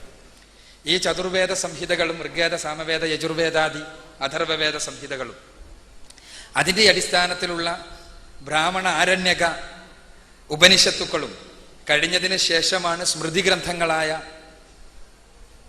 18 പുരാണങ്ങളും 18 ഉപപുരാണങ്ങളുമെല്ലാം കടന്നു വരുന്നത് എന്നാണ് എൻ്റെ അറിവ്. അതിനുശേഷമാണ് മഹാഭാരതവും പിന്നീടുള്ള ഗീതയുമെല്ലാം കടന്നു വരുന്നത്. എന്നാൽ ഇവിടെ അർജുനന്റെ മുന്നിൽ തന്റെ വിശ്വരൂപം പ്രദർശിപ്പിച്ചുകൊണ്ട് ഗീതയുടെ 11ാമത്തെ അധ്യായത്തിലെ പരാമർശങ്ങൾ, വിശ്വരൂപ ദർശന യോഗത്തിലെ പരാമർശങ്ങൾ, ഈ പരാമർശങ്ങൾ നമ്മൾ ഒരുപാട് മനസ്സിലാക്കേണ്ട ഒരുപാട് കാര്യങ്ങളുണ്ട്. ഒന്ന്, ഉപനിഷത്തുക്കളിൽ മുഴുവനും പറഞ്ഞിട്ടുള്ള അടിസ്ഥാനപരമായൊരു തത്വം എന്താ? സർവലോക രക്ഷിതാവായ തമ്പുരാനെ മനുഷ്യന്റെ കണ്ണുകൊണ്ട് കാണാൻ സാധ്യമല്ല എന്ന തത്വം. ആ തത്വം അർജുനന്റെ മുന്നിൽ പൂർണ്ണമായും ലംഘിക്കപ്പെടുന്നു എന്നാണ് നമ്മൾ ഒന്ന് മനസ്സിലാക്കേണ്ടത്. അത് വലിയൊരു പ്രശ്നം തന്നെയാണ്. കാരണം കൃത്യമാണ് നേരത്തെ പറഞ്ഞ ഉപനിഷത്തുകളിൽ പറഞ്ഞ വചനങ്ങൾ. ഒരിക്കലും മനുഷ്യന്റെ ഇന്ദ്രിയങ്ങൾക്ക് ചെന്നെത്താൻ കഴിയുന്ന അസ്തിത്വമല്ല സർവലോക രക്ഷിതാവിൻ്റെത് എന്ന്. എന്നാൽ ശ്രീകൃഷ്ണൻ തന്റെ യഥാർത്ഥത്തിലുള്ള രൂപം അഥവാ പരമാത്മാവിന്റെ പരബ്രഹ്മത്തിന്റെ വിരാട് പുരുഷന്റെ രൂപം പ്രദർശിപ്പിച്ചു എന്നാണ് പറയുന്നത്. ഇത് അക്കാലഘട്ടത്തിൽ ഒരു ദാർശനിക സമസ്യക്ക് ഉത്തരമായി കണ്ടെത്തിയ കാര്യമാണ് എന്നും ഹൈന്ദവ ദാർശനികന്മാരിൽ തന്നെ പ്രമുഖരായ പലരും ഗീതയെപ്പോലെയുള്ള ഗ്രന്ഥങ്ങളെ ആധികാരിക ഗ്രന്ഥങ്ങളായി അംഗീകരിച്ചിരുന്നിട്ടില്ല എന്നുമുള്ള വസ്തുതകൾ നമ്മൾ മനസ്സിലാക്കേണ്ടതുണ്ട്. ഗീതയെപ്പോലെയുള്ള, മഹാഭാരതത്തെ പോലെയുള്ള, ബഹുമാന്യ സുഹൃത്ത് പറഞ്ഞ അഷ്ടാദശ പുരാണങ്ങളെ പോലെയുള്ള, 18 പുരാണങ്ങളെ പോലെയുള്ള, ഉപപുരാണങ്ങളെ പോലെയുള്ള സ്മൃതി ഗ്രന്ഥങ്ങൾ ആധികാരിക രേഖകളായി മഹാന്മാരായ ഹൈന്ദവ പണ്ഡിതന്മാർ, മഹർഷി ദനയാനന്ദ സരസ്വതിയെ പോലെയുള്ള പണ്ഡിതന്മാർ അംഗീകരിച്ചിരുന്നില്ല എന്നുള്ള വസ്തുത നമ്മൾ മനസ്സിലാക്കണം. വാഗ്ഭടാനന്ദ സ്വാമികളെ പോലെയുള്ള പണ്ഡിതന്മാർ, വാഗ്ഭടാനന്ദ സ്വാമികൾ നമ്മുടെ നാട്ടുകാരനാണ്. അപ്പോൾ അത്തരം ആളുകൾ അംഗീകരിച്ചിരുന്നില്ല ഈ സ്മൃതി പ്രാമാണ്യമുള്ള ഗ്രന്ഥങ്ങൾ നമ്മൾ മനസ്സിലാക്കണം. പിന്നെയും ഇവിടെ പ്രശ്നം വരുന്നുണ്ട്. എന്താണത്? എല്ലാ ഏകത്വമാണ് പറയുന്നത്. പിന്നെ എന്തിന് ഏകത്വം പറയണം? സർവലോക രക്ഷിതാവായ തമ്പുരാന്റെ ഏകത്വം ഉൾക്കൊള്ളുകയും അവൻ ഈ പ്രപഞ്ചത്തിന് മനുഷ്യർക്ക് പ്രത്യക്ഷപ്പെടുന്നവനല്ല എന്ന് മനസ്സിലാക്കുകയും അവൻ എല്ലാം അറിയുന്ന അവനെ ഹൃദയത്തിൽ ഉൾക്കൊള്ളുകയും ചെയ്യാൻ സന്നദ്ധമാകുമ്പോൾ പിന്നെ എന്തിന് രൂപം, എന്തിന് ഭാവം, എന്തിന് പ്രത്യേക മൂർത്തി, എന്തിന് പ്രത്യേക രൂപങ്ങളിൽ പ്രത്യക്ഷപ്പെടുന്നു എന്ന ചോദ്യം പ്രസക്തമാവുകയാണ്. അവിടെയാണ് ഞാൻ നേരത്തെ പറഞ്ഞ, ബഹുമാന സഹോദരൻ പറഞ്ഞല്ലോ, കർമ്മങ്ങളിൽ വന്ന പിഴവുകളെ കുറിച്ച്. കർമ്മങ്ങളിൽ എന്തുകൊണ്ട് പിഴവുണ്ടാകുന്നു? ദർശനം അടിസ്ഥാനപരമായി ഒരു ഡീവിയേഷൻ ഉണ്ടാകുമ്പോഴാണ് കർമ്മത്തിൽ പിഴവുണ്ടാവുന്നത്. ആ കർമ്മത്തിലെ പിഴവ് ദർശനത്തിന്റെ വിടവിൽ നിന്ന് ആരംഭിക്കുന്നതാണ്. ദർശനം പിഴക്കുന്നതോ ഈ ഏകദൈവ വിശ്വാസത്തിൽ നിന്ന്, ഏകദൈവ ആരാധനയിൽ നിന്ന് പിഴക്കുമ്പോഴാണ്. ആ ഏകദൈവ ആരാധനയിൽ നിന്ന് പിഴക്കുമ്പോൾ മുഴുവനും ഏറ്റവും അത്ഭുതകരമായ കാര്യം, ലോകത്ത് എല്ലാ മതസമൂഹങ്ങളും, ഞാൻ പഠിച്ചെടുത്തോളമുള്ള മതസമൂഹങ്ങൾ മുഴുവനും ഏകനായ ഒരു ദൈവത്തിൽ വിശ്വസിക്കുന്നവരാണ്. എല്ലാ മതസമൂഹങ്ങളും എത്രയെത്ര വികലമായ ആചാരങ്ങളും അനുഷ്ഠാനങ്ങളും ചിന്താരീതികളും ആരാധനാ മുറകളുമെല്ലാം ഉണ്ടെങ്കിലും എല്ലാവരും ഏകനായ ഒരു ദൈവത്തിൽ വിശ്വസിക്കുന്നവരാണ്. പക്ഷേ പ്രശ്നം എന്താണ്? ഏകനായ ദൈവമുണ്ട്, പക്ഷേ ആരെയാണ് ഞാൻ ആരാധിക്കേണ്ടത് എന്ന പ്രശ്നത്തിനാണ് അടിസ്ഥാനപരമായ വിഷയം സ്ഥിതി ചെയ്യുന്നത്. ആ ദൈവത്തിന്റെ ആളുകളായി ഭൂമിയിലേക്ക് വന്നവരെയാണോ? ആ ദൈവം സ്ഥിതി ചെയ്യുന്നവരായി പലരും മനസ്സിലാക്കുന്ന ഈ പ്രപഞ്ച സംവിധാനങ്ങളെയാണോ? അതല്ല എല്ലാറ്റിന്റെയും മൂല കാരണമായ മഹാചൈതന്യത്തെ തന്നെയാണോ? ഈ ചോദ്യത്തിന് ഇസ്ലാം നൽകുന്ന ഉത്തരം ആ മഹാചൈതന്യത്തെയാണ് എന്നാണ്. ആ ഉത്തരം തന്നെയാണ് ഭാരതത്തിലേക്ക് വന്ന ഋഷിവര്യന്മാരും നൽകിയത് എന്നാണ് ഇവിടെ വിഷയാവതരണത്തിൽ സൂചിപ്പിക്കുവാൻ വേണ്ടി പരിശ്രമിച്ചത്. അത് നമ്മൾ മനസ്സിലാക്കണം. അവിടെ ഏകനായ സ്രഷ്ടാവ് മാത്രമാണ് ആരാധനക്ക് അർഹൻ എന്ന വസ്തുത നമ്മുടെ എല്ലാം മനസ്സിൽ തന്നെ ഉണ്ട്. അതുകൊണ്ട് റസൂലുള്ളാഹി സ്വല്ലല്ലാഹു അലൈഹി വസല്ലം പറഞ്ഞത് ഫിത്രത്ത് അതാണ് എന്ന്. ഫിത്രത്ത് എന്ന് പറഞ്ഞാൽ നമ്മുടെ ജന്മത്തിൽ തന്നെയുള്ള മനസ്സിന്റെ പ്രോഗ്രാമിംഗ് അങ്ങനെയാണ്. സർവ്വലോക രക്ഷിതാവായ സ്രഷ്ടാവിനെ ആരാധിക്കുക എന്നതാണ് മനസ്സിന്റെ പ്രോഗ്രാമിംഗ്. പക്ഷേ പിശാച് നമ്മളെ വഴിതെറ്റിച്ച് കൊണ്ടുപോവാണ്. ആ വഴിതെറ്റിക്കുമ്പോൾ നമ്മൾ സ്വന്തം മനസ്സുകൊണ്ട് ന്യായീകരിക്കാൻ ശ്രമിക്കുകയാണ്. എന്ത് ബഹുദൈവ ആരാധന നടത്തിയാലും, എന്ത് മനുഷ്യ ദൈവങ്ങൾ ആരാധിച്ചാലും, എന്ത് ശവകുടീര ആരാധന നടത്തിയാലും, എന്ത് വിഗ്രഹാരാധന നടത്തിയാലും, എന്ത് ജീവജാലങ്ങൾ ആരാധിച്ചാലും, ഏത് പുണ്യപുരുഷന്മാർ ആരാധിച്ചാലും അതെല്ലാം ഏകദൈവത്തെ ആരാധിക്കുന്നത് തന്നെയാണ് എന്ന് നമ്മുടെ മനസ്സുകൊണ്ട് നമ്മുടെ മനസ്സിനെ സംതൃപ്തമാക്കുവാൻ വേണ്ടി പിശാച് നമ്മുടെ മനസ്സിലിട്ട് തരുന്ന ന്യായീകരണങ്ങളാണെന്നുള്ളതാണ് സത്യം. നിങ്ങൾ നോക്ക്, ലോകത്തെ എല്ലാ മതസമൂഹങ്ങളും ഇങ്ങനെയാണ്, ഏകദൈവ വിശ്വാസികളാണ്. പക്ഷെ എന്നിട്ടും എല്ലാ മതഗ്രന്ഥങ്ങളിലും ഏകദൈവത്തിലേക്ക് പോകണം എന്ന് പറയുന്നുണ്ട്. എല്ലാ മതവിശ്വാസികളും അങ്ങനെയാണ്. എന്നിട്ടും മതഗ്രന്ഥങ്ങൾ ഇങ്ങനെ പറയുന്നു. എന്തുകൊണ്ടാണത്? എന്തുകൊണ്ട് ഈ ആവർത്തിച്ചുള്ള പ്രഖ്യാപനം പ്രഖ്യാപനം നമ്മൾ കാണേണ്ടി വരുന്നു. ഞാൻ മനസ്സിലാക്കുന്നത് തീർച്ചയായും ഏകദൈവ വിശ്വാസം എന്നത് സർവ്വലോക രക്ഷിതാവായ ഒരു തമ്പുരാൻ ഉണ്ട് എന്ന കേവല വിശ്വാസമല്ല. ഞാൻ നേരത്തെ പറഞ്ഞതുപോലെ ആ തമ്പുരാൻ നമ്മുടെ സൃഷ്ടാവും സംരക്ഷകനുമായ എൻ്റെ ഹൃദയങ്ങളുടെ നാഥൻ, എന്നെക്കുറിച്ച് അറിയാവുന്ന തമ്പുരാൻ, സർവശക്തനായ തമ്പുരാൻ, എല്ലാം അറിയാവുന്ന തമ്പുരാൻ, എൻ്റെ കട്ടുനോട്ടം പോലും അറിയാവുന്ന തമ്പുരാൻ, എൻ്റെ മനസ്സിൻ്റെ നാഥനായ തമ്പുരാൻ, അവൻ്റെ മുന്നിൽ മാത്രം എൻ്റെ മനസ്സിൻ്റെ വേദനകളെയും വേപതുകളെയും തുറന്നു വെക്കാൻ, അവനോട് സംസാരിക്കാൻ, അവൻ്റെ മുന്നിൽ മാത്രം സാഷ്ടാംഗം നമിക്കാൻ സന്നദ്ധമാകുമ്പോൾ ഹൃദയത്തിനകത്തേക്ക് അവൻ സന്നിവേശിക്കുകയാണ്. ആ സന്നിവേശനത്തിനാണ് ഭാരതീയ ഋഷിമാർ ആഹ്വാനം ചെയ്തത്, ലോകത്തിന്റെ വ്യത്യസ്തങ്ങളായ ഭാഗങ്ങളിലേക്ക് വന്ന പ്രവാചകന്മാർ ആഹ്വാനം ചെയ്തത് എന്നാണ് നമ്മൾ മനസ്സിലാക്കുന്നത് എന്നാണ് ഇവിടെ വ്യക്തമാക്കിയത്. ഹൈന്ദവ ദർശനത്തെ സംബന്ധിച്ചിടത്തോളം ബഹുമാന സുഹൃത്ത് പറഞ്ഞതുപോലെയുള്ള വ്യാഖ്യാനങ്ങളുണ്ട്. പക്ഷേ ആ വ്യാഖ്യാനങ്ങൾ തെറ്റാണെന്ന് വാദിച്ച ആളുകളുണ്ട്. ഞാൻ നേരത്തെ പറഞ്ഞ ദയാനന്ദ സരസ്വതി സ്വാമികളെ പോലെയുള്ള, വാഗ്ഭടാനന്ദ സ്വാമികളെ പോലെയുള്ള, ശിവാനന്ദ യോഗിയെ പോലെയുള്ള ഒരുപാട് ഹൈന്ദവ ദാർശനിക പണ്ഡിതന്മാർ ബഹുമാന്യ സുഹൃത്ത് പറഞ്ഞ വാദങ്ങളെ ഗണ്ണിച്ച് ഇത് ശരിയല്ല എന്ന് സ്ഥാപിക്കാൻ വേണ്ടി പരിശ്രമിച്ചിട്ടുണ്ട് എന്ന വസ്തുത കൂടി നമ്മൾ മനസ്സിലാക്കണം എന്ന് കൂടി അനുബദ്ധമായി ചേർക്കുകയാണ്. പരിചരണം, സംഹാരം, ഇങ്ങനെ 3 പദ അർത്ഥങ്ങളാണ് സംസ്കൃതത്തിലുള്ളത്. ദൈവത്തിനെ നമ്മൾ ഈശ്വരൻ എന്നാണ് അറിയപ്പെടുന്നത്. ലോകമൊട്ടുക്ക് അംഗീകരിക്കപ്പെട്ടുള്ള ഇംഗ്ലീഷ് ഭാഷയിൽ ഈ ഈശ്വരനെ പ്രതിനിധാനം ചെയ്യുന്നത് ഗോഡ്, GOD എന്ന പദം കൊണ്ടാണ്. അതിനെ ഡിറൈവ് ചെയ്ത് നോക്കിയപ്പോൾ പലരും പറയുന്നത്, നിങ്ങളെപ്പോലുള്ള പണ്ഡിതന്മാരെ പറഞ്ഞത്, G ജനറേറ്റർ, സൃഷ്ടിക്കുന്നവൻ, O ഓർഗനൈസർ, അത് പരിചരിക്കുന്നവൻ, D ഡിസ്ട്രോയർ, അതെന്ന് വെച്ചാൽ നശിപ്പിക്കുക എന്നുള്ള അർത്ഥം. അത് വേണ്ടത് വേണ്ടാത്തതെടുത്ത് കളയുക, ബാക്കിയുള്ളതിനെ മാത്രം നിലനിർത്തുന്നവൻ എന്നൊരർത്ഥത്തിലാണ്. ഇതിനെ ഹിന്ദുമതം ബ്രഹ്മ, വിഷ്ണു, മഹേശ്വര അല്ലെങ്കിൽ ശിവൻ എന്നുള്ള പദത്തിൽ ഉപയോഗിക്കുന്നുണ്ട്. ഇവർക്ക് വേണ്ടിയിട്ട് കുറേ അസിസ്റ്റൻസുകളൊക്കെ ഉണ്ട്. അപ്പോൾ ഇന്നത്തെ ഈ സമ്മേളനത്തിൽ ഞാൻ 3 പേരാണ് വ്യക്തമായിട്ട് ഇവിടെ കാണുന്നത്. മിസ്റ്റർ MM അക്ബർ, ഷരീഫ് മേലേതിൽ, അതിനെ ഓർഗനൈസ് ചെയ്തിട്ടുള്ള റിച്ച് ഓഫ് ട്രൂത്ത് വാടാനപ്പള്ളി. ഞാൻ ഇവർക്ക് 3 ആൾക്ക് മാത്രം നന്ദി പറഞ്ഞു പോകാമെന്ന് വെച്ചാൽ സ്വാഭാവികമായിട്ടും ഞാനത് ചെയ്യില്ല, എൻ്റെ സ്വഭാവത്തിന് പറ്റില്ല.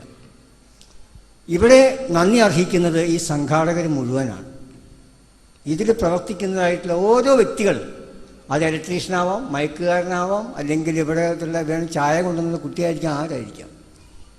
ദൈവം എന്ന് പറഞ്ഞു കഴിഞ്ഞാൽ ഈ ഒരു കൺസെപ്റ്റാണ് ഹിന്ദുവിനുള്ളത്.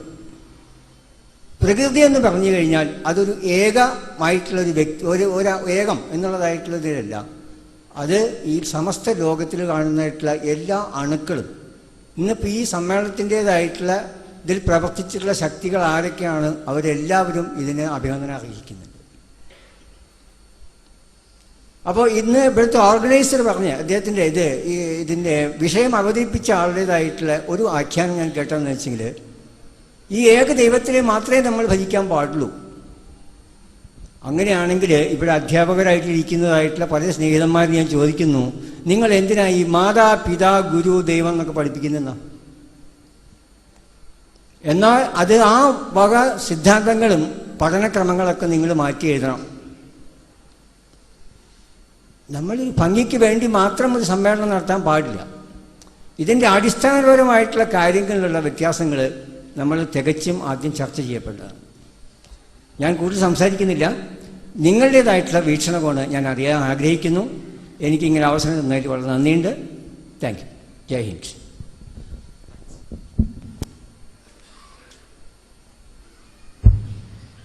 ബഹുമാന്യനായ സഹോദരൻ, സുഹൃത്ത്, ജ്യേഷ്ഠ സഹോദരൻ, ഭാരതീയ ദാർശനിക സമസ്യയിലെ ബഹുദൈവാരാധന സമ്പ്രദായത്തെ സമർത്ഥമായി ഉള്ള ന്യായീകരണം അവതരിപ്പിച്ചിരിക്കണം. അദ്ദേഹം സൂചിപ്പിച്ചിട്ടുള്ളത് ഗോഡ്, ഈശ്വര ശബ്ദങ്ങൾ, ഇവിടെ പറഞ്ഞതുപോലെ ജനറേറ്റർ, ഓർഗനൈസർ ആൻഡ് ഡിസ്ട്രോയർ, അല്ലെങ്കിൽ ഈശ്വര അഥവാ ഉൽപ്പത്തി, സ്ഥിതി, സംഹാരം, സൃഷ്ടി, സ്ഥിതി, സംഹാരം, ഇത് മുഴുവനും ഉൾക്കൊള്ളുന്ന ഏകനായ സ്രഷ്ടാവ്.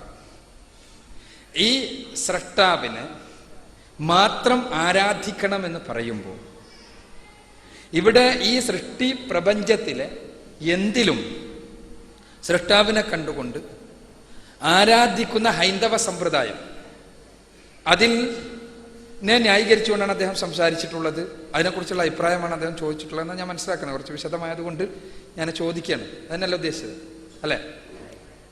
അതന്നെ ചോദിച്ചത്. ഇവിടെ നമ്മൾ മനസ്സിലാക്കേണ്ട കുറേ കാര്യങ്ങളുണ്ട്. ഒന്ന്, സൃഷ്ടിസ്ഥിതി സംഹാരങ്ങൾ സർവലോക രക്ഷിതാവായ ഏകനായ സ്രഷ്ടാവിൽ ആരോപിക്കുന്നതാണ് യഥാർത്ഥത്തിൽ ഹൈന്ദവ ദാർശനിക ഗ്രന്ഥങ്ങളിൽ അധികവും. പരബ്രഹ്മത്തെയും പരമാത്മാവിനെയും കുറിച്ച് പറയുന്ന ദശോപനിഷത്തുകളിൽ മിക്കതിലും മുഴച്ചു നിൽക്കുന്ന കാര്യം സർവലോക രക്ഷിതാവായ തമ്പുരാനാണ് സൃഷ്ടിസ്ഥിതി സംഹാരങ്ങളുടെ മുഴുവൻ നാഥൻ എന്നുള്ളതാണ്. എന്നാൽ ആ സൃഷ്ടിയെ ദ്യോതിപ്പിക്കാൻ വേണ്ടി ബ്രഹ്മാവ് എന്നും സ്ഥിതിയെ ദ്യോതിപ്പിക്കാൻ വേണ്ടി വിഷ്ണു എന്നും അതേപോലെ തന്നെ ഈ നശീകരണത്തെ ദ്യോതിപ്പിക്കാൻ വേണ്ടി അല്ലെങ്കിൽ ഡിസ്ട്രക്ഷനെ ദ്യോതിപ്പിക്കാൻ വേണ്ടി മഹാദേവനെന്നോ അല്ലെങ്കിൽ ശിവൻ എന്നോ എല്ലാം വിളിക്കുന്ന സമ്പ്രദായമുണ്ടായി. ഈ സമ്പ്രദായങ്ങൾ സത്യത്തിൽ പരിശുദ്ധ ഖുർആനിൽ ദൈവം തമ്പുരാന്റെ വ്യത്യസ്തങ്ങളായ നാമങ്ങൾ പറയുന്നുണ്ട്. ദൈവം ഖാലിഖാണെന്ന് പറയുന്നുണ്ട്, സ്രഷ്ടാവാണ്. ദൈവം റബ്ബാണെന്ന് പറയുന്നുണ്ട്, എന്താണ് സ്ഥിതിയുടെയാളാണ്. അപ്പോ ഈ വ്യത്യസ്ത നാമങ്ങൾ ഉപയോഗിച്ചിരുന്ന സമൂഹം പിന്നീട് നമ്മൾ കാണുന്നത് എന്താ? ഓരോന്നിനും ഓരോ മൂർത്തികളെ ആരോപിക്കുന്നതായിട്ടാണ്. സൃഷ്ടിയുടെ മൂർത്തി, ബ്രഹ്മാവിന് രൂപഭാവങ്ങൾ ഉണ്ടായി. ആ ബ്രഹ്മാവിന് രൂപഭാവങ്ങൾ ഉണ്ടായപ്പോൾ അതോടനുബന്ധിച്ച കഥകളുണ്ടായി. പുരാണങ്ങളിൽ എത്തുമ്പോൾ ആ കഥകൾ എത്രത്തോളം വികലമാക്കപ്പെട്ടു എന്ന് നമുക്ക് മനസ്സിലാക്കാൻ കഴിയും, സുഹൃത്തിന് അറിയാവുന്നത് പോലെ തന്നെ. അതേപോലെ തന്നെ സ്ഥിതിയുടെ നാഥനായ വിഷ്ണു അദ്ദേഹത്തിന് രൂപങ്ങൾ കൽപ്പിച്ചു. ആ രൂപങ്ങൾ ഇങ്ങനെ വന്ന് വികലമാക്കപ്പെട്ടപ്പോ വിഷ്ണുവും ശിവനും തമ്മിൽ തല്ലുന്ന പ്രശ്നമുണ്ടായി, സംഘട്ടനമുണ്ടായി, ഇങ്ങനെ പലതും. ഇത് ഞാൻ പറയുന്നത് ഒരു ദർശനത്തിനുണ്ടായ അപജയത്തിന്റെ ഓരോ തലങ്ങളെ കുറിച്ച് നമ്മൾ മനസ്സിലാക്കാൻ വേണ്ടിയാണ്. അങ്ങനെ ഉണ്ടായപ്പോ പിന്നീട് നമ്മൾ കാണുന്നത് എന്താണ്? ഇതിൽ ആരാണ് വലിയ ദൈവം എന്നുള്ള ചർച്ചയാണ്. ഉപനിഷത്തുകളിൽ എപ്പോഴും കാണാൻ കഴിയും. ഇപ്പൊ ശരഭോപനിഷത്തുണ്ട്, ദശോപനിഷത്തുകളിൽ പെട്ടതല്ല, 108 ഉപനിഷത്തുകളിൽ പെട്ടതാണ് ശരഭോപനിഷത്ത്. അത് വിഷ്ണുവിനെ ഉന്നതനായ ദൈവമായി അവതരിപ്പിക്കുമ്പോൾ ശ്രീ മഹാദേവി ഉപനിഷത്ത് എന്താണ്? ശിവനെയാണ് ആ മഹാനായ ഉന്നതനായ ദൈവമായി അവരോധിക്കുന്നത്. എന്നിട്ട് തമ്മിലുള്ള തർക്കമാണ് നമുക്ക് കാണാൻ കഴിയുക. ഉപനിഷത്തുകളിൽ പോലും, പിൽക്കാല ഉപനിഷത്തുകളിൽ പോലും ഈ തർക്കം കാണാൻ കഴിയും. എന്തുകൊണ്ടുണ്ടായി നമ്മൾ ചിന്തിക്കേണ്ടതല്ലേ? ഒരേ സർവശക്തനായ തമ്പുരാനിൽ ഉള്ള 3 ഗുണങ്ങൾക്ക് മൂർത്തരൂപം കൽപ്പിച്ച് ഓരോരുത്തരെയും ആരാധിക്കുന്ന സമ്പ്രദായം ഉണ്ടായപ്പോൾ അവരുമായി ബന്ധപ്പെട്ട വികലമായ കഥകൾ പ്രത്യക്ഷപ്പെട്ടു. പിന്നീട് കാണുന്നത് നമ്മൾ ശൈവ വൈഷ്ണവ സംഘടനകളാണ്. പിന്നീട് കാണുന്നത് ശാക്തന്മാരും അതേപോലെ തന്നെ ഗാണപത്യന്മാരും തമ്മിൽ നടക്കുന്ന സ്വരച്ചേർച്ചയില്ലായ്മയാണ്. ഇതെല്ലാം എവിടെ നിന്നുണ്ടായി വരുന്നു? അടിസ്ഥാനപരമായി ഈ ഋഷിമാർ മുഴുവനും പഠിപ്പിച്ച അടിസ്ഥാന ആശയത്തെ ഉൾക്കൊള്ളാൻ നമ്മുടെ ജീവിതം കൊണ്ട് ഉൾക്കൊള്ളാൻ സന്നദ്ധമാകാതിരിക്കുമ്പോഴല്ലേ എന്നാണ് നമ്മുടെ ഒരു ഇസ്ലാമികമായ പരിപ്രേക്ഷ്യത്തിൽ നോക്കുമ്പോൾ നമുക്ക് തോന്നുന്ന കാര്യം. എന്തുകൊണ്ടെന്നാൽ ഇവിടെ നമ്മൾ ഉപനിഷത്തുകളെല്ലാം പരിശോധിച്ചാൽ കാണാൻ കഴിയുന്ന ഒരു വളരെ അത്ഭുതകരമായ ഒരു കാര്യമുണ്ട്. എന്താണ്?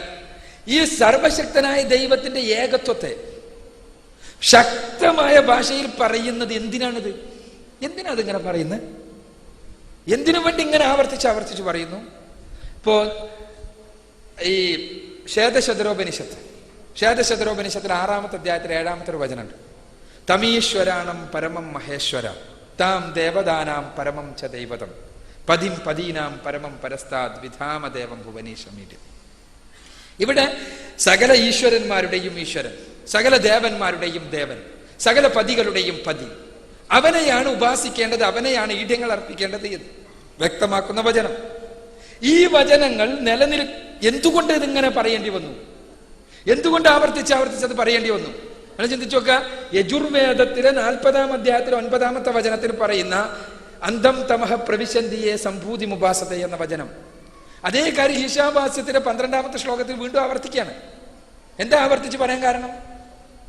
അതേപോലെ തന്നെ ദൈവത്തെ പരിചയപ്പെടുത്തുമ്പോൾ ഈ പ്രപഞ്ച സംവിധാനത്തിന് മുഴുവൻ പിന്നിൽ അവനാണ് എന്ന് പരിചയപ്പെടുത്തുകയാണ്. നിങ്ങൾ നോക്കുക, ഏറ്റവും അധികം ഉപനിഷത്തുകളിൽ ആവർത്തിച്ചു വന്നിട്ടുള്ളൊരു വചനം.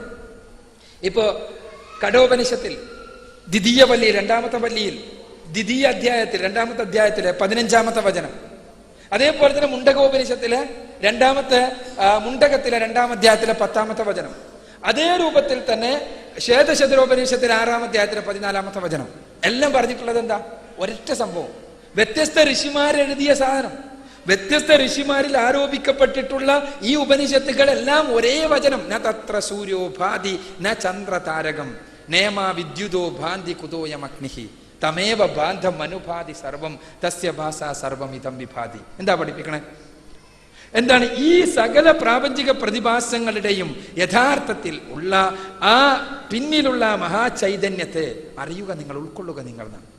സൂര്യൻ ജ്വലിക്കണമെങ്കിൽ അവൻ വേണം, നക്ഷത്രങ്ങൾ മിന്നണമെങ്കിൽ അവൻ വേണം, ഈ അഗ്നിയുണ്ടല്ലോ അത് കത്തണമെങ്കിൽ അവൻ വേണം, ഈ വിദ്യുത്തുകളുണ്ടല്ലോ അത് മിന്നൽ പിണറുകൾ അത് ഉണ്ടാകണമെങ്കിൽ അവൻ വേണം. ഇങ്ങനെ എല്ലാറ്റിൻ്റെയും പിന്നിലുള്ള അവനെ അറിയാൻ എന്തിനു പറയണം? എന്തിനു പറയണം? ഈ അടിസ്ഥാന ഉപനിഷത്തുകൾ മുഴുവനും ഇങ്ങനെ അവനെ അറിയണം എന്ന് പറയുന്നത് എന്തിന്? ഓരോരുത്തരും ചുറ്റുപാടുമുള്ള സകല പ്രാപഞ്ചിക പ്രതിഭാസങ്ങളെയും ആരാധിച്ചുകൊണ്ട് കഴിഞ്ഞു കൂടിയാൽ മതിയെങ്കിൽ. ഇവിടെ ഒരു അടിസ്ഥാനപരമായ ഒരു കാര്യം നമ്മൾ മനസ്സിലാക്കേണ്ടതുണ്ട്. എന്താണത്? സർവലോക രക്ഷിതാവായ തമ്പുരാനെ ഹൃദയത്തിൽ പ്രതിഷ്ഠിക്കുക എന്നുള്ള ഒരു അടിസ്ഥാന ദൗത്യമാണ് പ്രവാചകന്മാര് ഋഷിമാരെല്ലാം നിർവഹിച്ചത്. എന്താണ് ആ ഹൃദയത്തിൽ പ്രതിഷ്ഠിക്കുന്നതുകൊണ്ടുള്ള മെച്ചം? സർവലോക രക്ഷിതാവായ തമ്പുരാൻ, എന്നെ സൃഷ്ടിച്ച, എന്നെ പരിപാലിച്ചു കൊണ്ടിരിക്കുന്ന, കരുണാനിധിയായ പരമകാരുണികനായ, എന്നെ കുറിച്ച് കൃത്യമായി അറിയുന്ന, എൻ്റെ മനസ്സിനകത്തെ ചെറിയ ചിന്തകളെ കുറിച്ച് പോലും അറിയുന്ന, എൻ്റെ സ്വാർത്ഥമായ താല്പര്യങ്ങളെ കുറിച്ച് അറിയുന്ന, എൻ്റെ വേദനകളെയും വേവലാതികളെയും കുറിച്ച് അറിയുന്ന തമ്പുരാൻ, എന്നെ കുറിച്ച് എന്നേക്കാൾ അറിയുന്ന തമ്പുരാൻ, അവനെ ഞാൻ എൻ്റെ ഹൃദയത്തിലേക്ക് സന്നിവേശിപ്പിക്കുകയാണ്. അവനെ എൻ്റെ ഹൃദയത്തിലേക്ക് ഞാൻ സന്നിവേശിപ്പിച്ച് കഴിയുമ്പോൾ അവനോട് മാത്രമാണ് ഞാൻ പിന്നെ ചോദിക്കുന്നത്. അവനോട് മാത്രം. അവനോട് ചോദിക്കുമ്പോൾ അതിൽ കാപട്യത്തിന്റെ അംശം ഉണ്ടാവുക സാധ്യമല്ല.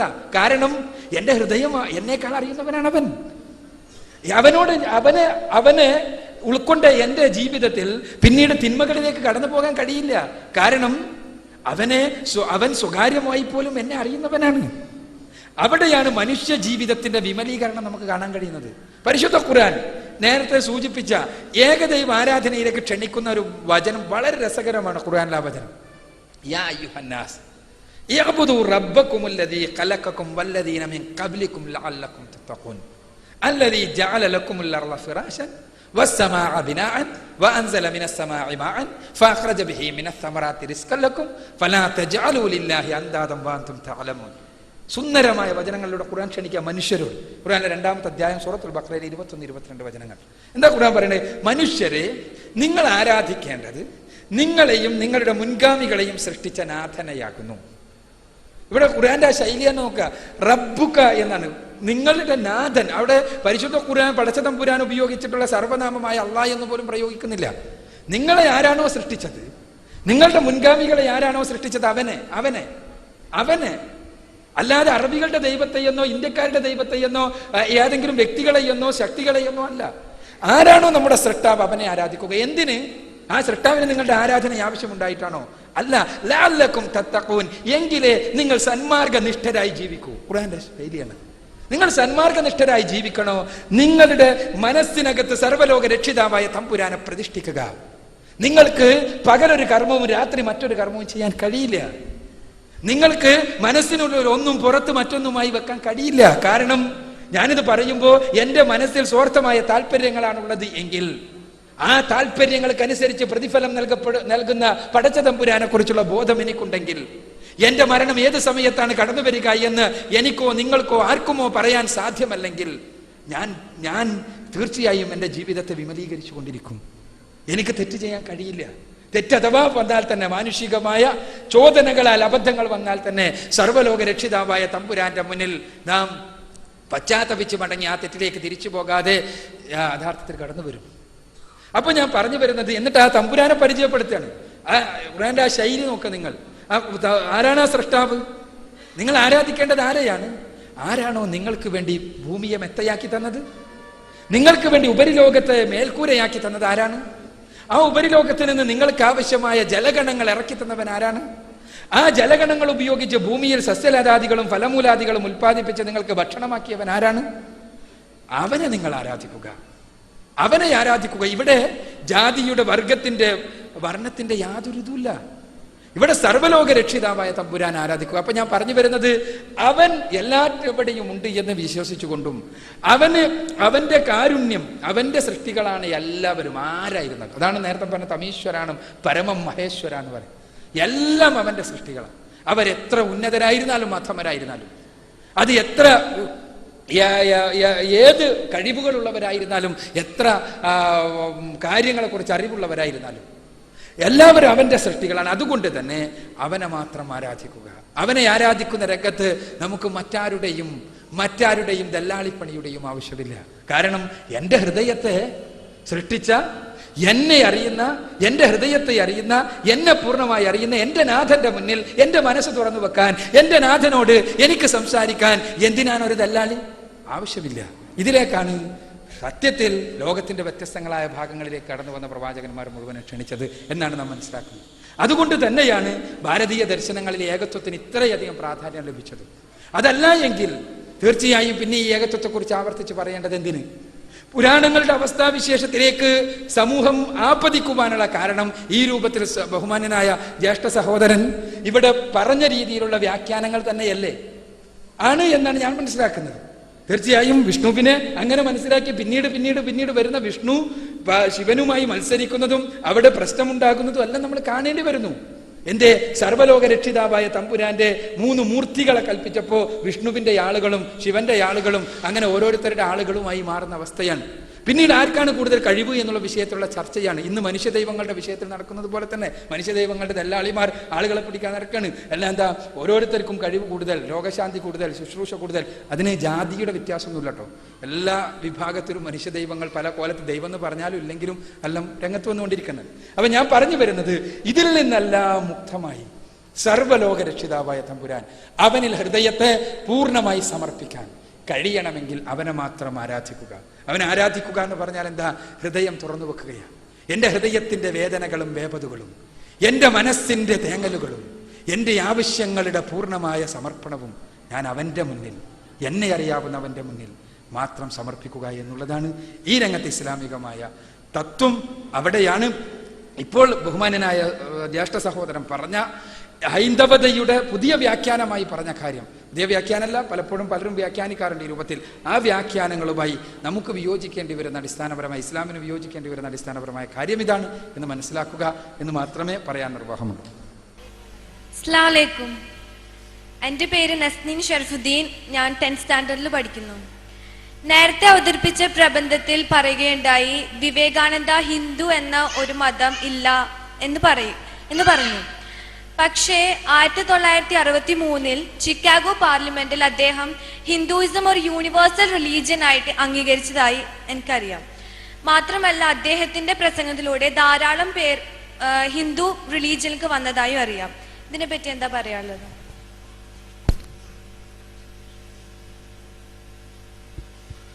നേരത്തെ വിഷയാവതരണത്തിൽ പറഞ്ഞത് വിവേകാനന്ദൻ ഹിന്ദു മതത്തെക്കുറിച്ച് പറഞ്ഞ കാര്യമാണ്. ഒരു മതം എന്നുള്ള നിലക്ക് ഹൈന്ദവത ചരിത്രത്തിൽ നിലനിന്നിട്ടില്ല. എന്നാൽ വിവേകാനന്ദനെല്ലാം പഠിപ്പിക്കുന്നത് ഹിന്ദുത്വം എന്നുള്ളത് അദ്വൈത ദർശനമാണ് എന്നുള്ളൊരു തലത്തിൽ നിന്നുകൊണ്ടാണ്.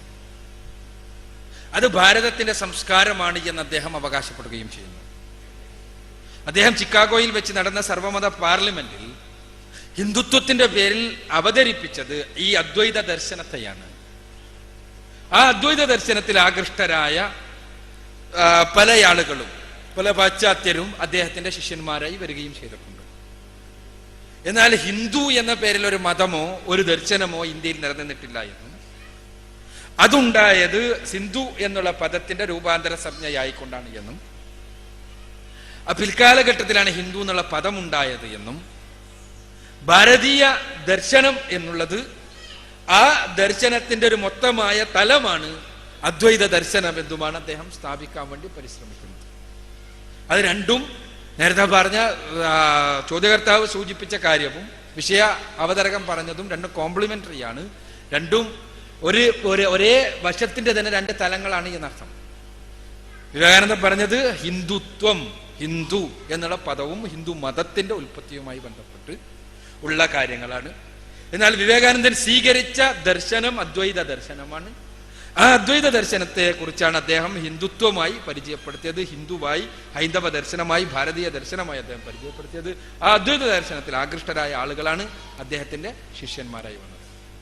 ഷിജിൽ പാവർട്ടി സാർ, ഭാരതത്തിലെ ഉപനിഷത്തുക്കൾ നമ്മെ പഠിപ്പിക്കുന്നത് നന്മ ചെയ്തുകൊണ്ട് സ്വയം ഈശ്വരനാവുകയും മറ്റുള്ളവർക്ക് വേണ്ടി നന്മ പ്രവർത്തിക്കുകയുമാണ് പറയുന്നത്. ഭാരതീയ 6 ആസ്തിക ദർശനങ്ങളും 6 നാസ്തിക ദർശനങ്ങളും നമ്മെ വ്യക്തമാക്കുന്നത് വ്യക്തിഗതനായ ഈശ്വരനെ കുറിച്ച് പരാമർശിക്കുന്നില്ല. മറിച്ച് സെമിറ്റിക് മതങ്ങളിൽ വ്യക്തിഗതനായ ഈശ്വരനെ ഉയർന്ന സ്ഥാനം കൊടുക്കുന്നു. ഇത് തമ്മിലുള്ള വൈരുദ്ധ്യം എന്താണ്?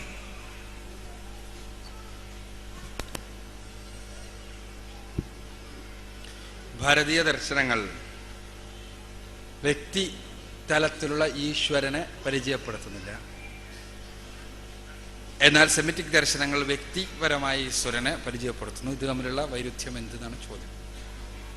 ഞാൻ ചോദ്യം ആവർത്തിക്കുന്നത് ഞാൻ മനസ്സിലാക്കിയതിൽ വല്ല അബദ്ധം ഉണ്ടെങ്കിൽ പറയാനുണ്ട്. ഭാരതീയ ദർശനം എന്ന് പറഞ്ഞാൽ ഓരോരുത്തരും പറയുന്നതല്ല എന്ന് ബോധ്യം നമുക്കുണ്ടാകണം. ഭാരതീയ ദർശനത്തിന്റെ ആളാണ് എന്ന് പറഞ്ഞിട്ട് എനിക്കും ഇവിടെ നീറ്റുന്നിട്ട് എന്തെങ്കിലും പറയാം. ഏതും ഭാരതീയ ദർശനം എന്ന് വേണമെങ്കിൽ പറയാം. ഞാനും ഭാരതത്തിലുള്ള ആളാണല്ലോ. ഇപ്പറഞ്ഞ ഷഡ് ദർശനങ്ങൾ സുഹൃത്ത് സൂചിപ്പിച്ച അവിടെയുള്ള ഈശ്വര സങ്കല്പങ്ങൾ തമ്മിൽ തന്നെ വ്യത്യാസമുണ്ട്. ആ ഈശ്വര സങ്കല്പങ്ങളിൽ പല രൂപങ്ങളിലുണ്ട്. വ്യക്തി എന്നുള്ള നിലക്ക് തന്നെ ഈശ്വരനെ പരിചയപ്പെടുത്തുന്ന നിരവധി വചനങ്ങൾ ഉപനിഷത്തുകളിലും മറ്റും കാണാൻ കഴിയും. വ്യക്തി എന്ന് പറയുമ്പോൾ നമ്മളൊരു മനുഷ്യക്കോലത്തിലേക്ക് കൊണ്ടുവരുന്നു എന്നല്ല, മനുഷ്യക്കോലത്തിലേക്ക് കൊണ്ടുപോകുന്ന പുരാണങ്ങളുടെ കോലമാണ്. ഇത് വേറെ വശം. അതെങ്ങനെയുണ്ട്? പുരാണങ്ങളിൽ ഈശ്വര സങ്കല്പം മൂർത്തവൽക്കരിക്കപ്പെടുകയാണ്, മൂർത്തീകരിക്കപ്പെടുകയാണ്. ഇപ്പൊ നിങ്ങൾ നോക്കുക, പല വചനങ്ങളിലും ഈശ്വരനെ ദേവന്മാരുടെ ദേവനായി പരിചയപ്പെടുത്തി നമുക്ക് കാണാൻ കഴിയും. ദേവന്മാരുടെ ദേവനായ പടച്ചതമ്പുരാൻ, ഈശ്വരന്മാരുടെ ഈശ്വരനായ പടച്ചതമ്പുരാൻ.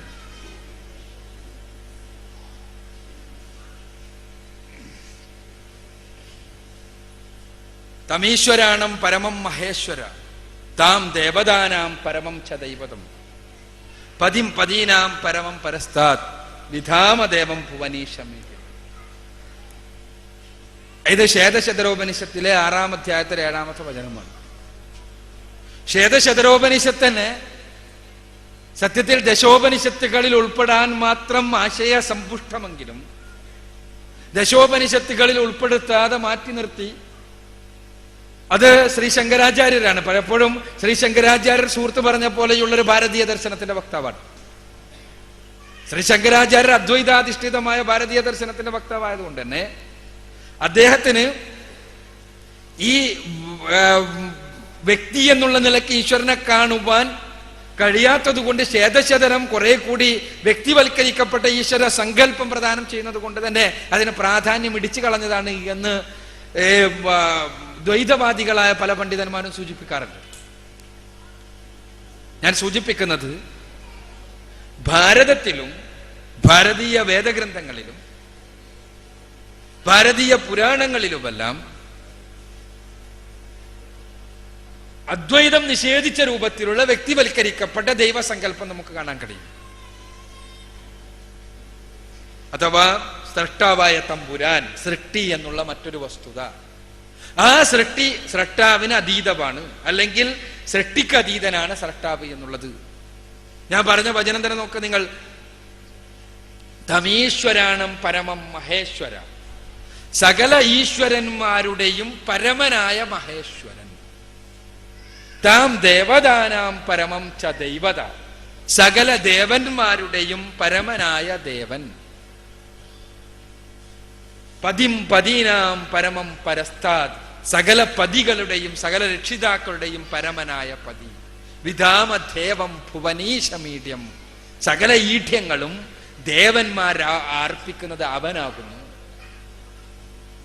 അപ്പോൾ എന്താണ് ഇവിടെ കൃത്യമായും ഒരു അവൻ ഉണ്ട്. ഈശ്വരന്മാരുടെ ഈശ്വരനായവൻ, ദേവന്മാരുടെ ദേവനായവൻ, പതികളുടെ പതിയായവൻ. ഇസ്ലാം പഠിപ്പിക്കുന്ന ദൈവം സ്രഷ്ടാവായ തമ്പുരാൻ തന്നെയാണ്. അവൻ സ്രഷ്ടാവാണ്. അവൻ അകർമ്മിയല്ല, അഗുണനല്ല, നിർഗുണനല്ല, മറിച്ച് സഗുണ സമ്പൂർണനാണ്. സകല ഗുണങ്ങളും അതിന്റെ പൂർണ്ണ രൂപത്തിൽ അവനിൽ കേന്ദ്രീകരിക്കപ്പെട്ടിരിക്കുന്നു. അവനെ നിർഗുണ നിരാകാരനായിട്ട് അവതരിപ്പിക്കുന്ന ആളുകൾ പലപ്പോഴും അവൻ ഒന്നുമല്ലാത്തതായും അവസാനം സൃഷ്ടി തന്നെ നടക്കാത്തതായും പറയാറുണ്ട്. യഥാർത്ഥത്തിൽ ഭാരതീയ ദർശനത്തിൽ അങ്ങനെ ഉള്ളൊരു ഒരു ചിന്താധാര ഉണ്ട് എന്നല്ലാതെ ഭാരതീയ ദർശനം മൊത്തത്തിൽ ആ ചിന്താധാരയാണെന്ന് പറയാൻ സാധ്യമല്ല. ഇസ്ലാം എന്നാൽ സൃഷ്ടാവായ തമ്പുരാനെ കൃത്യമായി പരിചയപ്പെടുത്തുന്നു. അവൻ വ്യക്തിയാണ്, അവൻ സൃഷ്ടാവാണ്, അവൻ സഗുണ സമ്പൂർണനാണ്, അവന് പല ഗുണങ്ങളുമുണ്ട്, അവന് പല നാമവിശേഷണങ്ങളുണ്ട്, അവൻ പ്രപഞ്ചത്തിന് അതീതനാണ്, അവനാണ് പ്രപഞ്ചത്തെ സൃഷ്ടിച്ചിട്ടുള്ളത്. യഥാർത്ഥത്തിൽ ഇത് തന്നെയാണ് ലോകത്തിന്റെ വ്യത്യസ്തങ്ങളായ ഭാഗങ്ങളിലേക്ക് കടന്നു വന്ന പ്രവാചകന്മാർ മുഴുവനും പഠിപ്പിച്ചത് എന്നാണ് ഞാൻ നേരത്തെ പറഞ്ഞതുപോലെയുള്ള ഭാരതീയവും അല്ലാത്തതുമായ വേദ സംഹിതകളിലെ വചനങ്ങൾ നമുക്ക് പറഞ്ഞു തരുന്നത്. എൻ്റെ പേര് തുളസിദാസ്, വലപ്പാട വീട്. ഹിന്ദുക്കളുടെ ബഹുദൈവാരാധനയെ കുറിച്ച് പറഞ്ഞു. ഹിന്ദുക്കളുടെ ബഹുദൈവാരാധനയെ കുറിച്ച് പറഞ്ഞു. ഹിന്ദു മതത്തിൻ്റെ പഴക്കം എന്ന് പറഞ്ഞാൽ ക്രിസ്തു മതത്തിൻ്റെയോ ഇസ്ലാം മതത്തിനേക്കാളൊക്കെ വളരെയധികം പഴക്കമുള്ളതാണ്. നമുക്കറിയാം, നമ്മുടെ രാജ്യത്ത് അല്ലെങ്കിൽ ലോകത്ത് പല സംഘടനകളോ മതങ്ങളോ എന്തൊക്കെ ഉണ്ടായിട്ടുണ്ടെങ്കിലും കുറച്ച് പഴക്കം ചെല്ലും തോറും അതിന് ഉൾപിരിവുകൾ ഉണ്ടാവും. അങ്ങനെ ഉൾപിരിവുകൾ ഉണ്ടാവും, വിഘടിച്ചിപ്പോൾ രാഷ്ട്രീയങ്ങളൊക്കെ വളർന്ന് പിള്ളേരിന് എന്നൊക്കെ പറയില്ലേ, അതേപോലെ ഓരോ സംഘടനകൾക്കും ഓരോ മതങ്ങൾക്കും ഉണ്ടാവും. അപ്പോൾ പഴക്കത്തിനനുസരിച്ച് വ്യത്യസ്തമായിട്ടുള്ള ആരാധനാ രീതികളും അങ്ങനെയുള്ള കാര്യങ്ങളും വന്നു ചേർന്നിട്ടുള്ളതാണ്. പിന്നെ ഏകദൈവാരാധന അംഗീകരിക്കുന്നു എന്ന് പറയുന്നത് ഏകം സദ്വിപ്ര ബഹുദാവദന്തി എന്ന് വേദത്തിലെ ഒരു വചനം താങ്കൾ കേട്ടിട്ടുണ്ടാവും, പഠിച്ചിട്ടുണ്ടായിരിക്കും. അപ്പോൾ അത് പറഞ്ഞിട്ടുണ്ട്. അത് വളരെ മുൻപേ തന്നെ അതൊക്കെ പറഞ്ഞിട്ടുണ്ട്. ഇത് പഴക്കത്തിനനുസരിച്ച് അങ്ങനെ സംഭവിക്കുന്നു എന്നുള്ളതിന്. പിന്നെ ഒരു മിസ്റ്റർ വിജയൻ എന്ന് പറഞ്ഞ ഒരാൾ ചോദിച്ചൊരു കാര്യത്തിന് താങ്കൾ പറഞ്ഞു, അതായത് കണ്ണുകൊണ്ട് കാണുന്ന ഏതോ ഒരു ശ്രുതിയിൽ മന്ത്രം പറഞ്ഞു, കണ്ണുകൊണ്ട് കാണുന്നതും ചെവി കൊണ്ട് കേൾക്കുന്നതും ഒന്നും ഈശ്വരനല്ല എന്ന് പറഞ്ഞു. ആ പറഞ്ഞതിൽ അദ്ദേഹം ചോദിച്ച ചോദ്യം താങ്കൾ ശരിക്കും മനസ്സിലാക്കിയോ എന്ന് എനിക്കറിയില്ല. അദ്ദേഹം പറഞ്ഞത് കണ്ണുകൊണ്ട് കാണുന്നു എന്നല്ല, മനക്കണ്ണുകൊണ്ട് ഞാൻ കാണുന്നു, മനക്കണ്ണുകൊണ്ട് ഞാൻ കാണുന്നു എന്നാണ് പറയുന്നത്. പിന്നെ ലോകത്തിൻ്റെ സർവ്വത്തിൻ്റെയും നാഥൻ അത് സൂര്യനാണ് എന്നൊരു വാദം വന്നിട്ടുണ്ട്. 1 മണിക്കൂർ സൂര്യൻ പണി മുടക്കി കഴിഞ്ഞാൽ എന്തൊക്കെ ഉണ്ടാവുക എന്നൊക്കെയുള്ള ചോദ്യങ്ങൾ വരുന്നുണ്ട്. പിന്നെ ശാസ്ത്രീയതയുമായിട്ട് എല്ലാ മതങ്ങൾക്കും ഇപ്പോൾ പിന്നെന്താണ് ചെയ്തത്? ഒരു ചോദ്യമായാലും മറുപടി സൗകര്യമാണ്. ഒരുപാട് ചോദ്യമാകുമ്പോൾ മറ്റുള്ള ആൾക്ക് അവസരം കുറയും. സുഹൃത്തിൻ്റെ വിശദീകരണം, ഹിന്ദുമതം ഏറെ പഴക്കമുള്ള മതമാണ്, അതുകൊണ്ട് തന്നെ ഉണ്ടായിട്ടുള്ള ബഹുദൈവാരാധനയ്ക്ക് കാരണം അതാണെന്നാണ് അല്ലേ? യഥാർത്ഥത്തിൽ അതുതന്നെയാണ് ഞാനും പറഞ്ഞത്. പഴക്കം കൂടുന്നതിനനുസരിച്ച് സമൂഹത്തിലേക്ക് പിൽക്കാലഘട്ടത്തിൽ കടന്നു വരുന്ന ആചാരങ്ങൾ ഉണ്ടാകുന്നു. അതിൻ്റെ മൂലം നമ്മൾ പരിശോധിക്കുമ്പോൾ ഒരേ തത്വത്തിൽ എത്തിച്ചേരാൻ കഴിയുന്നു. ആ തത്വത്തിൻ്റെ സത്യത നമ്മൾ അന്വേഷിക്കേണ്ടി വരുന്നു. വിശേഷിച്ചും മരണാനന്തര ജീവിതത്തെക്കുറിച്ച് പറയുന്നതുകൊണ്ട് നമ്മൾ മനസ്സിലാക്കേണ്ട ഒരു കാര്യമുണ്ട്. വേദഗ്രന്ഥങ്ങളെല്ലാം ഒരേപോലെ പറയുന്ന ഒരു കാര്യമാണ് മരണത്തിന് ശേഷം ഒരു ജീവിതമുണ്ട്. അത് ചിലപ്പോൾ നമുക്ക് ഉൾക്കൊള്ളാൻ കഴിഞ്ഞത് നമ്മൾ സീരിയസ് ആയിട്ട് ചിലപ്പോൾ ചിന്തിച്ചിട്ടുണ്ടാവില്ല. പക്ഷെ ചിന്തിച്ചു നോക്കുക നിങ്ങൾ, അങ്ങനെ ഒന്നും ഉണ്ടെങ്കിൽ എന്തായിരിക്കും നമ്മുടെ അവസ്ഥ? നമ്മളിങ്ങനെ ജീവിച്ചു പോയി, അതിന് മരിക്കുന്നു, മരണത്തിന് ശേഷം ഒരു ശാശ്വത ജീവിതം ഉണ്ടെന്ന് വിചാരിക്കുക. അത്തരം ഒരു ജീവിതത്തിൽ ഈ പറഞ്ഞതുപോലെ കർമ്മങ്ങൾക്കനുസരിച്ചുള്ള പ്രതിഫലം ഉണ്ടെങ്കിൽ എന്തായിരിക്കും നമ്മുടെ അവസ്ഥ? അപ്പൊ അതുകൊണ്ട് തന്നെ നമ്മൾ ചിന്തിക്കേണ്ടത് നമ്മുടെ അനിവാര്യതയാണ്. അപ്പോ എന്താണ് അടിസ്ഥാന വിശ്വാസം? ഇവിടെ പറഞ്ഞല്ലോ, പിൽക്കാലഘട്ടത്തിൽ വന്നു ഏകം സത് വിപ്രാഹ ബഹുദാ വദന്തി എന്നും അതേപോലെയുള്ള ഒരുപാട് ഋഗ്വേദ സാമവേദ വചനങ്ങൾ, ആ വചനങ്ങളിൽ നിന്ന് എല്ലാം ധരിച്ച ഏകനായ ഏകദൈവത്തെക്കുറിച്ച് പറയുന്നു, പല പേരുകളിൽ പറയുന്ന ഏകദൈവത്തെക്കുറിച്ച് പറയുന്നു.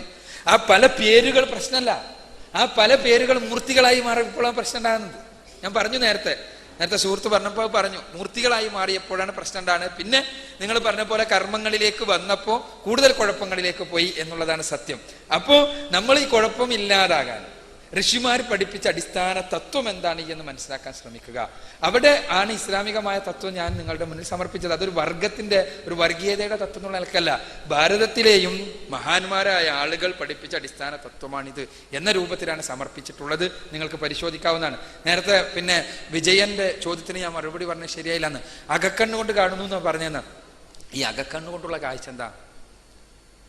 ഈ അകക്കണ്ണുകൊണ്ടുള്ള കാഴ്ച എന്താണ്? നമ്മളുടെ അനുഭവത്തിൽ വരാത്തൊരു സാധനം നമുക്ക് അകക്കണ്ണുകൊണ്ട് കാണാൻ കഴിയില്ല. നമ്മുടെ സ്വപ്നത്തിലായിരുന്നാലും നമ്മുടെ ചിന്തയിലായിരുന്നാലും നമ്മുടെ മനസ്സിലായിരുന്നാലും എല്ലാം നമ്മുടെ അനുഭവത്തിൽ വരാത്ത ഒരു അസ്തിത്വത്തെ നമുക്ക് അറിയാൻ കഴിയില്ല. നമ്മുടെ മനസ്സിൽ അതിനെക്കുറിച്ചുള്ള സാങ്കല്പിക ചിത്രം ഉണ്ടാക്കാൻ കഴിയില്ല. സ്വാഭാവികമല്ലേ? നമ്മൾ കാണാത്തൊരു വസ്തുവിനെ അല്ലെങ്കിൽ നമുക്ക് കാണാൻ കഴിയാത്തൊരു വസ്തുവിനെ കുറിച്ച് നമ്മളുടെ മനസ്സിൽ സാങ്കല്പിക ചിത്രം ഉണ്ടാക്കാൻ കഴിയില്ല. അപ്പോൾ ഒരു ചിത്രം ഉണ്ടാകണമെങ്കിൽ അത് ഇന്ദ്രിയങ്ങൾക്ക് അധീനനാകണം. ഇന്ദ്രിയങ്ങൾക്ക് അതീതനാണ് സർവശക്തനായ തമ്പുരാൻ. അതുകൊണ്ട് തന്നെ മനക്കണ്ണിന് ആയിരുന്നാലും അകക്കണ്ണിനായിരുന്നാലും പുറം കണ്ണിനായിരുന്നാലും ഒന്നും അവനെ അനുഭവിക്കാൻ കഴിയില്ല എന്നാണ് നാം മനസ്സിലാക്കേണ്ടത് എന്നാണ് എനിക്ക് സൂചിപ്പിക്കാൻ. സൂര്യനെ കുറിച്ച് ചോദിച്ചല്ലോ, ലോകത്തിന് മുഴുവൻ ഊർജം നൽകുന്ന സൂര്യനെ കുറിച്ച് ചോദിച്ചല്ലോ, ലോകത്തിന് മുഴുവൻ ഊർജം നൽകുന്ന സൂര്യനാണ് ലോകത്തിന്റെ നിയന്താവുന്ന എന്തൊക്കെ പറഞ്ഞിട്ടുള്ള വാദങ്ങളൊക്കെ വരുന്നുണ്ടല്ലോ, അതേക്കുറിച്ച് എന്താ അഭിപ്രായം? 1 മണിക്കൂർ സൂര്യൻ പണിമുടക്കി കഴിഞ്ഞാൽ എന്തുണ്ടാവും എന്നൊക്കെ ചോദ്യം. ലോകത്തിന് മുഴുവനും വെളിച്ചം നൽകുന്ന സൂര്യൻ, ആ സൂര്യനെ സൃഷ്ടാവായി സങ്കല്പിച്ച ഹിരണ്യഗർഭൻ സൂര്യനാണ് എന്ന് നേരത്തെ അയ്യപ്പൻ സാറ് പറഞ്ഞതിനെ കുറിച്ചാണ് തോന്നുന്നത് ചോദ്യം. ഇവിടെ വളരെ അടിസ്ഥാനപരമായി ഒരുപാട് അബദ്ധങ്ങളുണ്ട് അതിൽ. ഒന്ന്, ഈ ലോകം എന്ന് പറഞ്ഞ സങ്കല്പം തന്നെ മുമ്പത്തെ സങ്കല്പമല്ല. ഇപ്പൊ നമ്മുടെ ലോകം എന്ന് പറഞ്ഞാൽ മുമ്പ് എന്താണ്? ഭൂമിക്ക് പുറത്തുള്ളൊരു ആകാശം. ആ ആകാശത്തിൽ ഇങ്ങനെ ആരോ മേടി വെച്ചിട്ടുള്ള സൂര്യനും ചന്ദ്രനും നക്ഷത്രങ്ങളല്ലോ. ആ ആകാശം ഇങ്ങനെ തിരിയുന്നതിനനുസരിച്ച് രാത്രി ചന്ദ്രൻ വരുന്നു, നക്ഷത്രം വരുന്നു, പകല് സൂര്യൻ വരുന്നു. ഇതാണ് നമ്മുടെ മുൻപുള്ള സങ്കല്പം. ആ സങ്കല്പ പ്രകാരം ലോകത്തിന് മുഴുവനും വെളിച്ചം നൽകുന്ന സൂര്യനാണ്. ഇന്നത്തെ നമ്മുടെ സൂര്യനെ കുറിച്ച് നമ്മുടെ സങ്കല്പം എന്താണ്? ഇന്ന് നമ്മൾ അറിഞ്ഞെടുത്തോളം 30,000 കോടി ഗാലക്സികളാണ് ഇന്ന് നമുക്ക് നമ്പർ ചെയ്യാൻ കഴിഞ്ഞിട്ടുള്ള, എണ്ണാൻ കഴിഞ്ഞിട്ടുള്ള 30,000 കോടി ഗാലക്സികൾ. അതിൽ ഓരോ ഗാലക്സിയിലും 10,000 കോടിയോളം നക്ഷത്രങ്ങളുണ്ട്. ആ നമ്മുടെ ഗാലക്സിയായ മിൽക്കി വേ എന്ന ക്ഷീരപഥം എന്ന ഗാലക്സിയിലെ 10,000 കോടി നക്ഷത്രങ്ങളിൽ ഒന്ന് മാത്രമാണ് സൂര്യൻ. ആ സൂര്യന് ചുറ്റും ചുറ്റിത്തിരിയുന്ന ഗ്രഹങ്ങളാണ് ഭൂമിയും ബുധനും ശുക്രനും ചൊവ്വയും ശനിയും എല്ലാം. ഈ ഗ്രഹങ്ങൾ പിന്നീട് ഉപഗ്രഹങ്ങൾ മറ്റും മറിച്ചല്ലോ. അത് അല്ല, സൂര്യനുമായിട്ട് ബന്ധപ്പെടുന്നത് ആ സൗരയൂഥ വ്യവസ്ഥ മാത്രമാണ്. ഇതേപോലെയുള്ള 10,000 കോടി സൗരയൂഥങ്ങൾ നമ്മുടെ ഗാലക്സിയിൽ തന്നെ ഉണ്ട്, നമ്മുടെ നക്ഷത്രക്കൂട്ടത്തിൽ തന്നെ ഉണ്ട്. ഇതേപോലെയുള്ള നമ്മുടെ നക്ഷത്രക്കൂട്ടത്തെ പോലെയുള്ള 30,000 കോടി നക്ഷത്രക്കൂട്ടങ്ങൾ വേറെ ഉണ്ട്. അപ്പൊ ഇവക്കെല്ലാം വെളിച്ചം നൽകുന്നത് പ്രപഞ്ചത്തെ സൂര്യനാണ് എന്ന് ഇപ്പോ നമുക്ക് ആർക്കും അഭിപ്രായം ഉണ്ടാവില്ല സ്വാഭാവികമായിട്ടും. പക്ഷേ മുൻകാലങ്ങളിൽ സൂര്യനെ കുറിച്ചുള്ള വികലമായ ധാരണകളിൽ നിന്നുണ്ടാകുന്ന സങ്കല്പങ്ങളിൽ നിന്ന് ഉരുത്തിരിഞ്ഞു വന്നതാണതല്ലോ. യഥാർത്ഥത്തിൽ ഈ ഗാലക്സികളെയും നക്ഷത്രക്കൂട്ടങ്ങളെയും സൂര്യചന്ദ്രാദികളെയും എല്ലാറ്റിനെയും പൾസാറുകളെയും കോസാറുകളെയും നെബലുകളെയും സൂപ്പർ നോവകളെയും എല്ലാം സൃഷ്ടിച്ച് പരിപാലിച്ചു കൊണ്ടിരിക്കുന്ന മഹാചൈതന്യം, അവനെ മാത്രം ആരാധിക്കുക എന്ന ആശയം എത്ര സുന്ദരമാണ്, എല്ലാവർക്കും സ്വീകരിക്കുവാൻ സാധിക്കുന്ന ആശയം. അവിടെ നമ്മുടെ മനസ്സുകൾക്കകത്തേക്ക് ഏതെങ്കിലും രൂപത്തിലുള്ള സങ്കുചിതത്വത്തിന്റെ ലാഞ്ചന കടന്നു വരുന്ന പ്രശ്നമില്ല. അവിടെ നമ്മളുടെ ഹൃദയത്തിനകത്തേക്ക് ഏതെങ്കിലും തരത്തിലുള്ള ചൂഷണം കടന്നു വരേണ്ട കാര്യവുമില്ല. സർവശക്തനായ തമ്പുരാൻ, എന്നെ പൂർണ്ണമായി അറിയാവുന്ന തമ്പുരാൻ, അവന്റെ മുന്നിൽ ഞാൻ എൻ്റെ ഹൃദയം തുറക്കുന്നു. ഇതാണ് ഇസ്ലാം നമ്മോട് ആവശ്യപ്പെടുന്ന കാര്യം എന്ന് സൂചിപ്പിക്കട്ടെ. എൻ്റെ മാതാവ് ഒരു ഹിന്ദുവും പിതാവ് ഒരു മുസ്ലിമാണ്. അതിൻ്റെ പേരിൽ തന്നെ ഞാൻ മതഗ്രന്ഥങ്ങളിലല്ലാണ്ട് ജീവിതത്തിലാണ് ഈശ്വരൻ തെരഞ്ഞിട്ടുള്ളത്. ജനങ്ങളെ സൃഷ്ടിക്ക് കാരണമായ കാമം, ഈ കാമം ജനങ്ങളിൽ നിലനിൽക്കുന്നിടത്തോളം കാലം നിങ്ങൾക്ക് ദൈവത്തെ കാണാൻ സാധിക്കില്ല. അതിനെ ഭാര്യയുമായി മാത്രം ലൈംഗിക ബന്ധത്തിൽ ഏർപ്പെടാമെന്ന് മുസ്ലിം നിയമപ്രകാരം കൊടുത്തിരിക്കുന്നു. ഒരിക്കലും നിങ്ങൾക്ക് നിങ്ങളുടെ ഭാര്യയിൽ കാമാസക്തി തീർക്കാൻ സാധിക്കില്ല. കാരണം ജീവിതത്തിൽ മനുഷ്യന്റെ മനസ്സിനെ ഈശ്വരൻ കൊടുത്തുള്ള അവസ്ഥയാണ് മടുപ്പ്. അതിന്റെ പേരിൽ ഒരിക്കലും നിങ്ങളെ ഇണയിൽ നിങ്ങൾക്ക് തൃപ്തി കണ്ടെത്താൻ സാധിക്കില്ല. അപ്പോൾ ഈശ്വരനിലേക്ക് തിരിയണമെങ്കിൽ ഈ കാമം പാടില്ല. അതിനുപേക്ഷിക്കാൻ പറഞ്ഞ ഹിന്ദു മതം തീർച്ചയായും ഇസ്ലാം മതത്തെക്കാൾ എത്രയോ മുന്തിയതാണെന്ന് എനിക്ക് തോന്നിയിട്ടുള്ളത്. ഈശ്വരന്റെ രൂപമല്ല, രൂപത്തിനതീതാണ്. നിങ്ങൾ ഒരു വ്യക്തിനെ പ്രേമിക്കുന്നു, സാധാരണ എല്ലാവരും ഉണ്ടാവും, ഇസ്ലാം ആയാലും.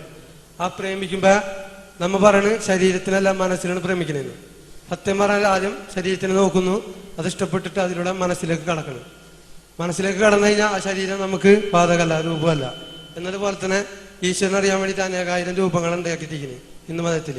അത് ആത്മാവെന്ന പദത്തിൽ വരുമ്പോൾ രൂപങ്ങൾ മാഞ്ഞു പോകും. അവർക്ക് ഏകദൈവ വിശ്വാസം സാക്ഷാത്കാരം കിട്ടും. ഇവര് എന്താണ് നിങ്ങളുടെ ചോദ്യം? ചോദ്യം തന്നെ ഇത് ചോദിച്ചോളൂ. അതായത് തീർച്ചയായും കാമം ഉള്ള ഒരു വ്യക്തിക്ക് ഈശ്വരനെ കണ്ടെത്താൻ സാധിക്കില്ല എന്നാണ് എൻ്റെ ഉറപ്പ്. ജീവിതാനുഭവങ്ങളിൽ നിങ്ങൾ ചകൻ്റെയാണ്. നിരീശ്വരവാദിയായ ഒരു മനുഷ്യൻ പൂച്ചക്കുട്ടിക്ക് ചോറ് കൊടുക്കുമ്പോ അവിടെ അവന്റെ നന്മ പ്രകടമാണ്. അപ്പോ ഇഹലോകത്തിൽ പോയാലും പരലോകത്തിൽ നിന്നാലും ഭൗതിക സുഖങ്ങൾ ആശിക്കുന്നവനക്കില്ല. ഫലം വെച്ചിക്കാതെ കർമ്മ ജീവിക്കാന്ന് ഭഗവത്ഗീതയിൽ അതാണ് പറഞ്ഞിട്ടുള്ളത്. നിങ്ങൾ സ്വർഗ്ഗലോകത്തിൽ പോയ അള്ളാഹുവിന്റെ കൂലി കിട്ടുന്നു. മനസ്സിന്റെ നന്മക്ക് വേണ്ടി നിങ്ങൾ അവനോട് കൂലി ചോദിക്കുന്നു, അതിനുവേണ്ടി പ്രവർത്തിക്കാൻ പറയുന്നു. അത് ഏത് മനുഷ്യനും ചെയ്യും. കാരണം മനുഷ്യൻ സ്വാർത്ഥനാണ്, അവർ സുഖത്തിന് വേണ്ടി നടക്കണേണ്. ഇതോ ഭഗവതത്തിൽ അവന്റെ മനസ്സാക്ഷിയെ മരവിപ്പിക്കുക, അതെന്തു കരുണയുണ്ടോ? അതാണ് സത്യം. കാമം നിങ്ങളിൽ ഉള്ളിടത്തോളം കാലം ഈശ്വരനെ കെട്ടാൻ നിങ്ങൾക്ക് സാധ്യമല്ല, കണ്ടെത്തുകയുമില്ല. ഇത് തീർച്ച. എന്റെ പേര് വീരവിവേകാനന്ദൻ. ഞാൻ വിവേകാനന്ദന്റെ സെക്കൻഡ് പാർട്ടാണ്. ബഹുമാനായ സുഹൃത്തിന്റെ ചോദ്യമല്ല, അഭിപ്രായങ്ങളാണ്. തിക്തമായ അനുഭവങ്ങളിൽ നിന്ന് അദ്ദേഹം എത്തിച്ചേർന്ന അഭിപ്രായങ്ങളാണ്, അഭിപ്രായ രൂപീകരണമാണ്. ഓരോരുത്തർക്കും സ്വാഭാവികമായും തങ്ങളുടെ ചെറുപ്പകാലം സൃഷ്ടിക്കുന്ന അനുഭവങ്ങൾ ഉണ്ടാകാം. പക്ഷേ അനുഭവങ്ങൾക്ക് അപ്പുറത്താണ് പലപ്പോഴും സത്യം എന്നുള്ള വസ്തുത നമ്മൾ മനസ്സിലാക്കണം. കാമം ഈശ്വരൻ മനുഷ്യനെ സൃഷ്ടിച്ചിട്ടുണ്ടെങ്കിൽ ആ മനുഷ്യന്റെ പുരോഗതിക്ക് മുഴുവനും നിമിത്തമായ അവന്റെ താല്പര്യങ്ങളുടെ ഭാഗമാണ് കാമവും ലോഭവുമെല്ലാം. കാമമില്ലാത്തൊരു ലോകത്തെക്കുറിച്ച് ചിന്തിച്ചു നോക്കുക, ലോഭമില്ലാത്തൊരു ലോകത്തെക്കുറിച്ച് ചിന്തിച്ചു നോക്കുക. എന്തിനെങ്കിലും പറ്റുമോ? ഒന്നിനും കൊള്ളൂല. ഈ ലോകത്തുള്ള പുരോഗതിക്ക് മുഴുവനും കാരണം എന്താണ്? സ്വാർത്ഥതയാണ്, അടിസ്ഥാനപരമായ സ്വാർത്ഥത. മനുഷ്യന്റെ ഈ സ്വാർത്ഥത, ആ സ്വാർത്ഥതയെ പോസിറ്റീവായി ക്രിയേറ്റീവായി സൃഷ്ടിപരമായി ഉപയോഗപ്പെടുത്താൻ ഇസ്ലാം ചെയ്യുന്നത്. സ്വാർത്ഥത മനുഷ്യൻ ഇല്ലാതാക്കാൻ ശ്രമിച്ചതാണ് കമ്മ്യൂണിസ്റ്റ് ദർശനങ്ങൾ പോലുള്ള ദർശനങ്ങൾക്ക് പറ്റിയ തെറ്റ്. സ്വാർത്ഥത ഇല്ലാതാക്കാൻ ശ്രമിച്ചാൽ ഇല്ലാതാവൂല. എന്താണ്ടാവുക? മനുഷ്യൻ്റെതായ സകല സ്വഭാവങ്ങളും നഷ്ടപ്പെടും. മനുഷ്യൻ കേവലം ഒരു ജീവി മാത്രമായി മാറും. സ്വാർത്ഥത മനുഷ്യാസ്തിത്വത്തിന്റെ സവിശേഷതയാണ്.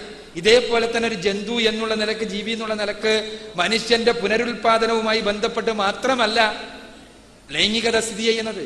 മനുഷ്യന്റെ വ്യക്തിപരമായ സമാധാനവും കുടുംബപരമായ സമാധാനവും സാമൂഹ്യ സമാധാനവും എല്ലാം ലൈംഗികതയുമായി ബന്ധപ്പെട്ട് കിടക്കുന്നു. ഇന്ന് ലൈംഗിക ശാസ്ത്രം എന്നുള്ളത് സെക്സോളജി എന്നുള്ളത് ഒരു വലിയ ശാസ്ത്രശാഖയാണ്.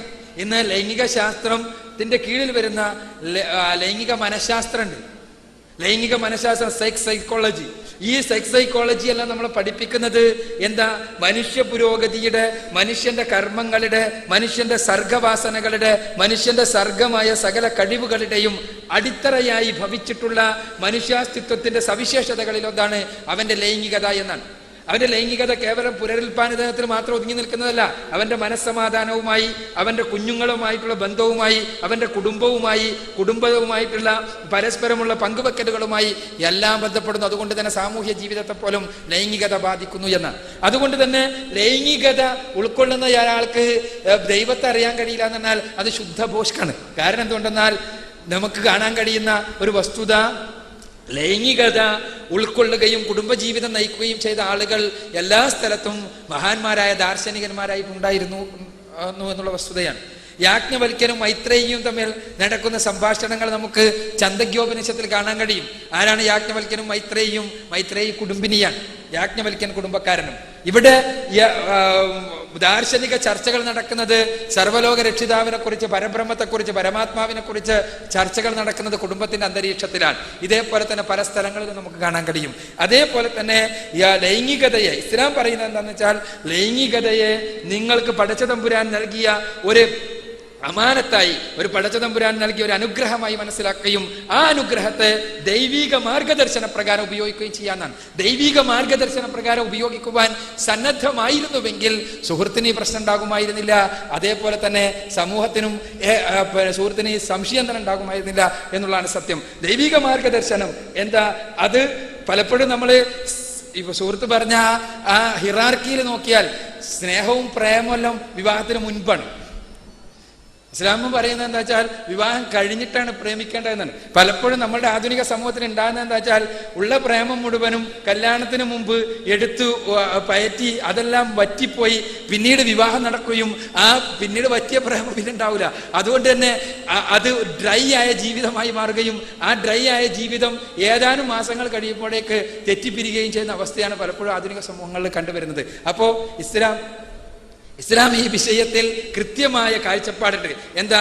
ലൈംഗികതയാകട്ടെ, ലാഭേച്ഛയാകട്ടെ, ഭൗതിക ചിന്തയാകട്ടെ, എന്തായിരുന്നാലും മനുഷ്യന്റെ താല്പര്യങ്ങൾ അത് എല്ലാം സംരക്ഷിക്കപ്പെടണം. പക്ഷേ ആ താല്പര്യങ്ങൾ ദൈവിക മാർഗദർശന പ്രകാരമാകണം. നിങ്ങൾ സമ്പത്തുണ്ടാക്കിക്കോ, പക്ഷേ സമ്പത്ത് വിഹിതമായ മാർഗത്തിലൂടെയാകണം ഉണ്ടാക്കേണ്ടത്. ആ സമ്പത്ത് നിങ്ങൾക്ക് പടച്ചോൻ തന്നതാ, അതുകൊണ്ട് തന്നെ പടച്ചോൻ പറഞ്ഞ ആളുകൾക്ക് കൊടുക്കാൻ നിങ്ങൾ ബാധ്യസ്ഥരാണ്. ഇസ്ലാമിന്റെ നിയമങ്ങൾ അങ്ങനെയാണ്. നിങ്ങൾ സ്ത്രീയുമായി ബന്ധപ്പെടണോ, നിങ്ങൾ വിവാഹം കഴിച്ചോ, അവളുടെ ഉത്തരവാദിത്തം ഏറ്റെടുത്തോ, എന്നിട്ട് അവളുമായി ബന്ധപ്പെട്ടോളൂ. ആ നിങ്ങളുടെ കുടുംബാന്തരീക്ഷത്തിൽ നിങ്ങൾക്ക് ദൈവികമായ മാർഗദർശന പ്രകാരം ജീവിക്കുകയാണെങ്കിൽ തീർച്ചയായും അവിടെ സമാധാനവും ശാന്തി ഉണ്ടാകും. ഇങ്ങനെ ഓരോ രംഗത്തും കൃത്യമായ മാർഗദർശനമാണ് ഇസ്ലാം നൽകുന്നത്. ഏതെങ്കിലും ഒരു മനുഷ്യ വികാരത്തോട് നിഷേധാത്മകമായി പ്രതികരിക്കുക എന്നത് ഇസ്ലാമിന്റെ ഒരു ശൈലിയല്ല, ഇസ്ലാമിന്റെ രീതിയല്ല.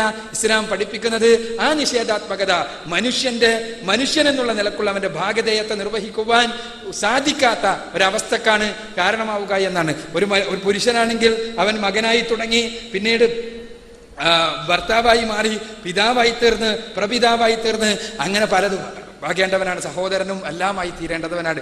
ഒരു സ്ത്രീയാണെങ്കിൽ മകളായി തുടങ്ങി, ഭാര്യയായി തീർന്ന്, പിന്നെ മാതാമഹിയും എല്ലാമായി തീരേണ്ടവളാണ്, സഹോദരി എല്ലാമായി തീരേണ്ടവളാണ്. അപ്പോൾ ഈ രംഗത്തെല്ലാമുള്ള ദൈവിക മാർഗദർശനം അനുധാവനം ചെയ്യുക എങ്കിൽ സമാധാനപൂർണമായ ജീവിതം ഉണ്ടാകും. ഇസ്ലാം ദൈവത്തെ കണ്ടെത്തുക എന്ന് പറയുന്നതിൽ പോലും സുഹൃത്തുദ്ദേശ രൂപത്തിലുള്ള ഒരു കണ്ടെത്തൽ ഇസ്ലാം പറയുന്നില്ല. ദൈവത്തെ ഹൃദയത്തിൽ ഉൾക്കൊള്ളുക എന്നതാണ് ഇസ്ലാമിന്റെ കാഴ്ചപ്പാട്.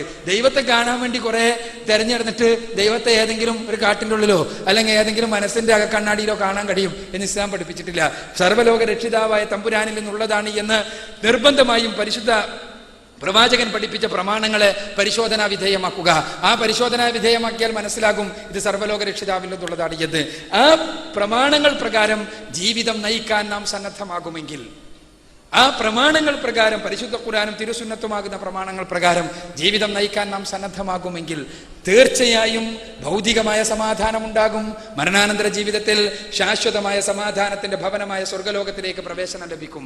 അവിടെ ഈ മനുഷ്യരെ നന്മ ചെയ്യിപ്പിക്കുവാൻ അല്ലേ സ്വർഗം? തീർച്ചയായും അത് മനുഷ്യനെ നന്മ ചെയ്യിപ്പിക്കേണ്ടേ എന്നാണ് തിരിച്ചുള്ള ചോദ്യം.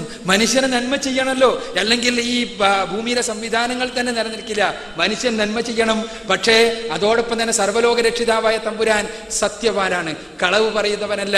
മനുഷ്യനെ നന്മ ചെയ്യിപ്പിക്കുവാനായി തന്നെ പടച്ച തമ്പുരാൻ പഠിപ്പിച്ച സ്വർഗനരകങ്ങൾ, ആ സ്വർഗനരകങ്ങളെ കുറിച്ച് പടച്ച തമ്പുരാൻ ഒരിക്കലും കളവ് പറഞ്ഞ ആളുകളെ പ്രലോഭിപ്പിക്കുന്നവനല്ല പരിശുദ്ധ ഖുർആൻ പഠിപ്പിക്കുന്ന പടച്ച തമ്പുരാൻ. സാദിഖാണ് അവർ, എല്ലാ അർത്ഥത്തിലും സത്യം പറയുന്നവനാണ്. അതുകൊണ്ട് തന്നെ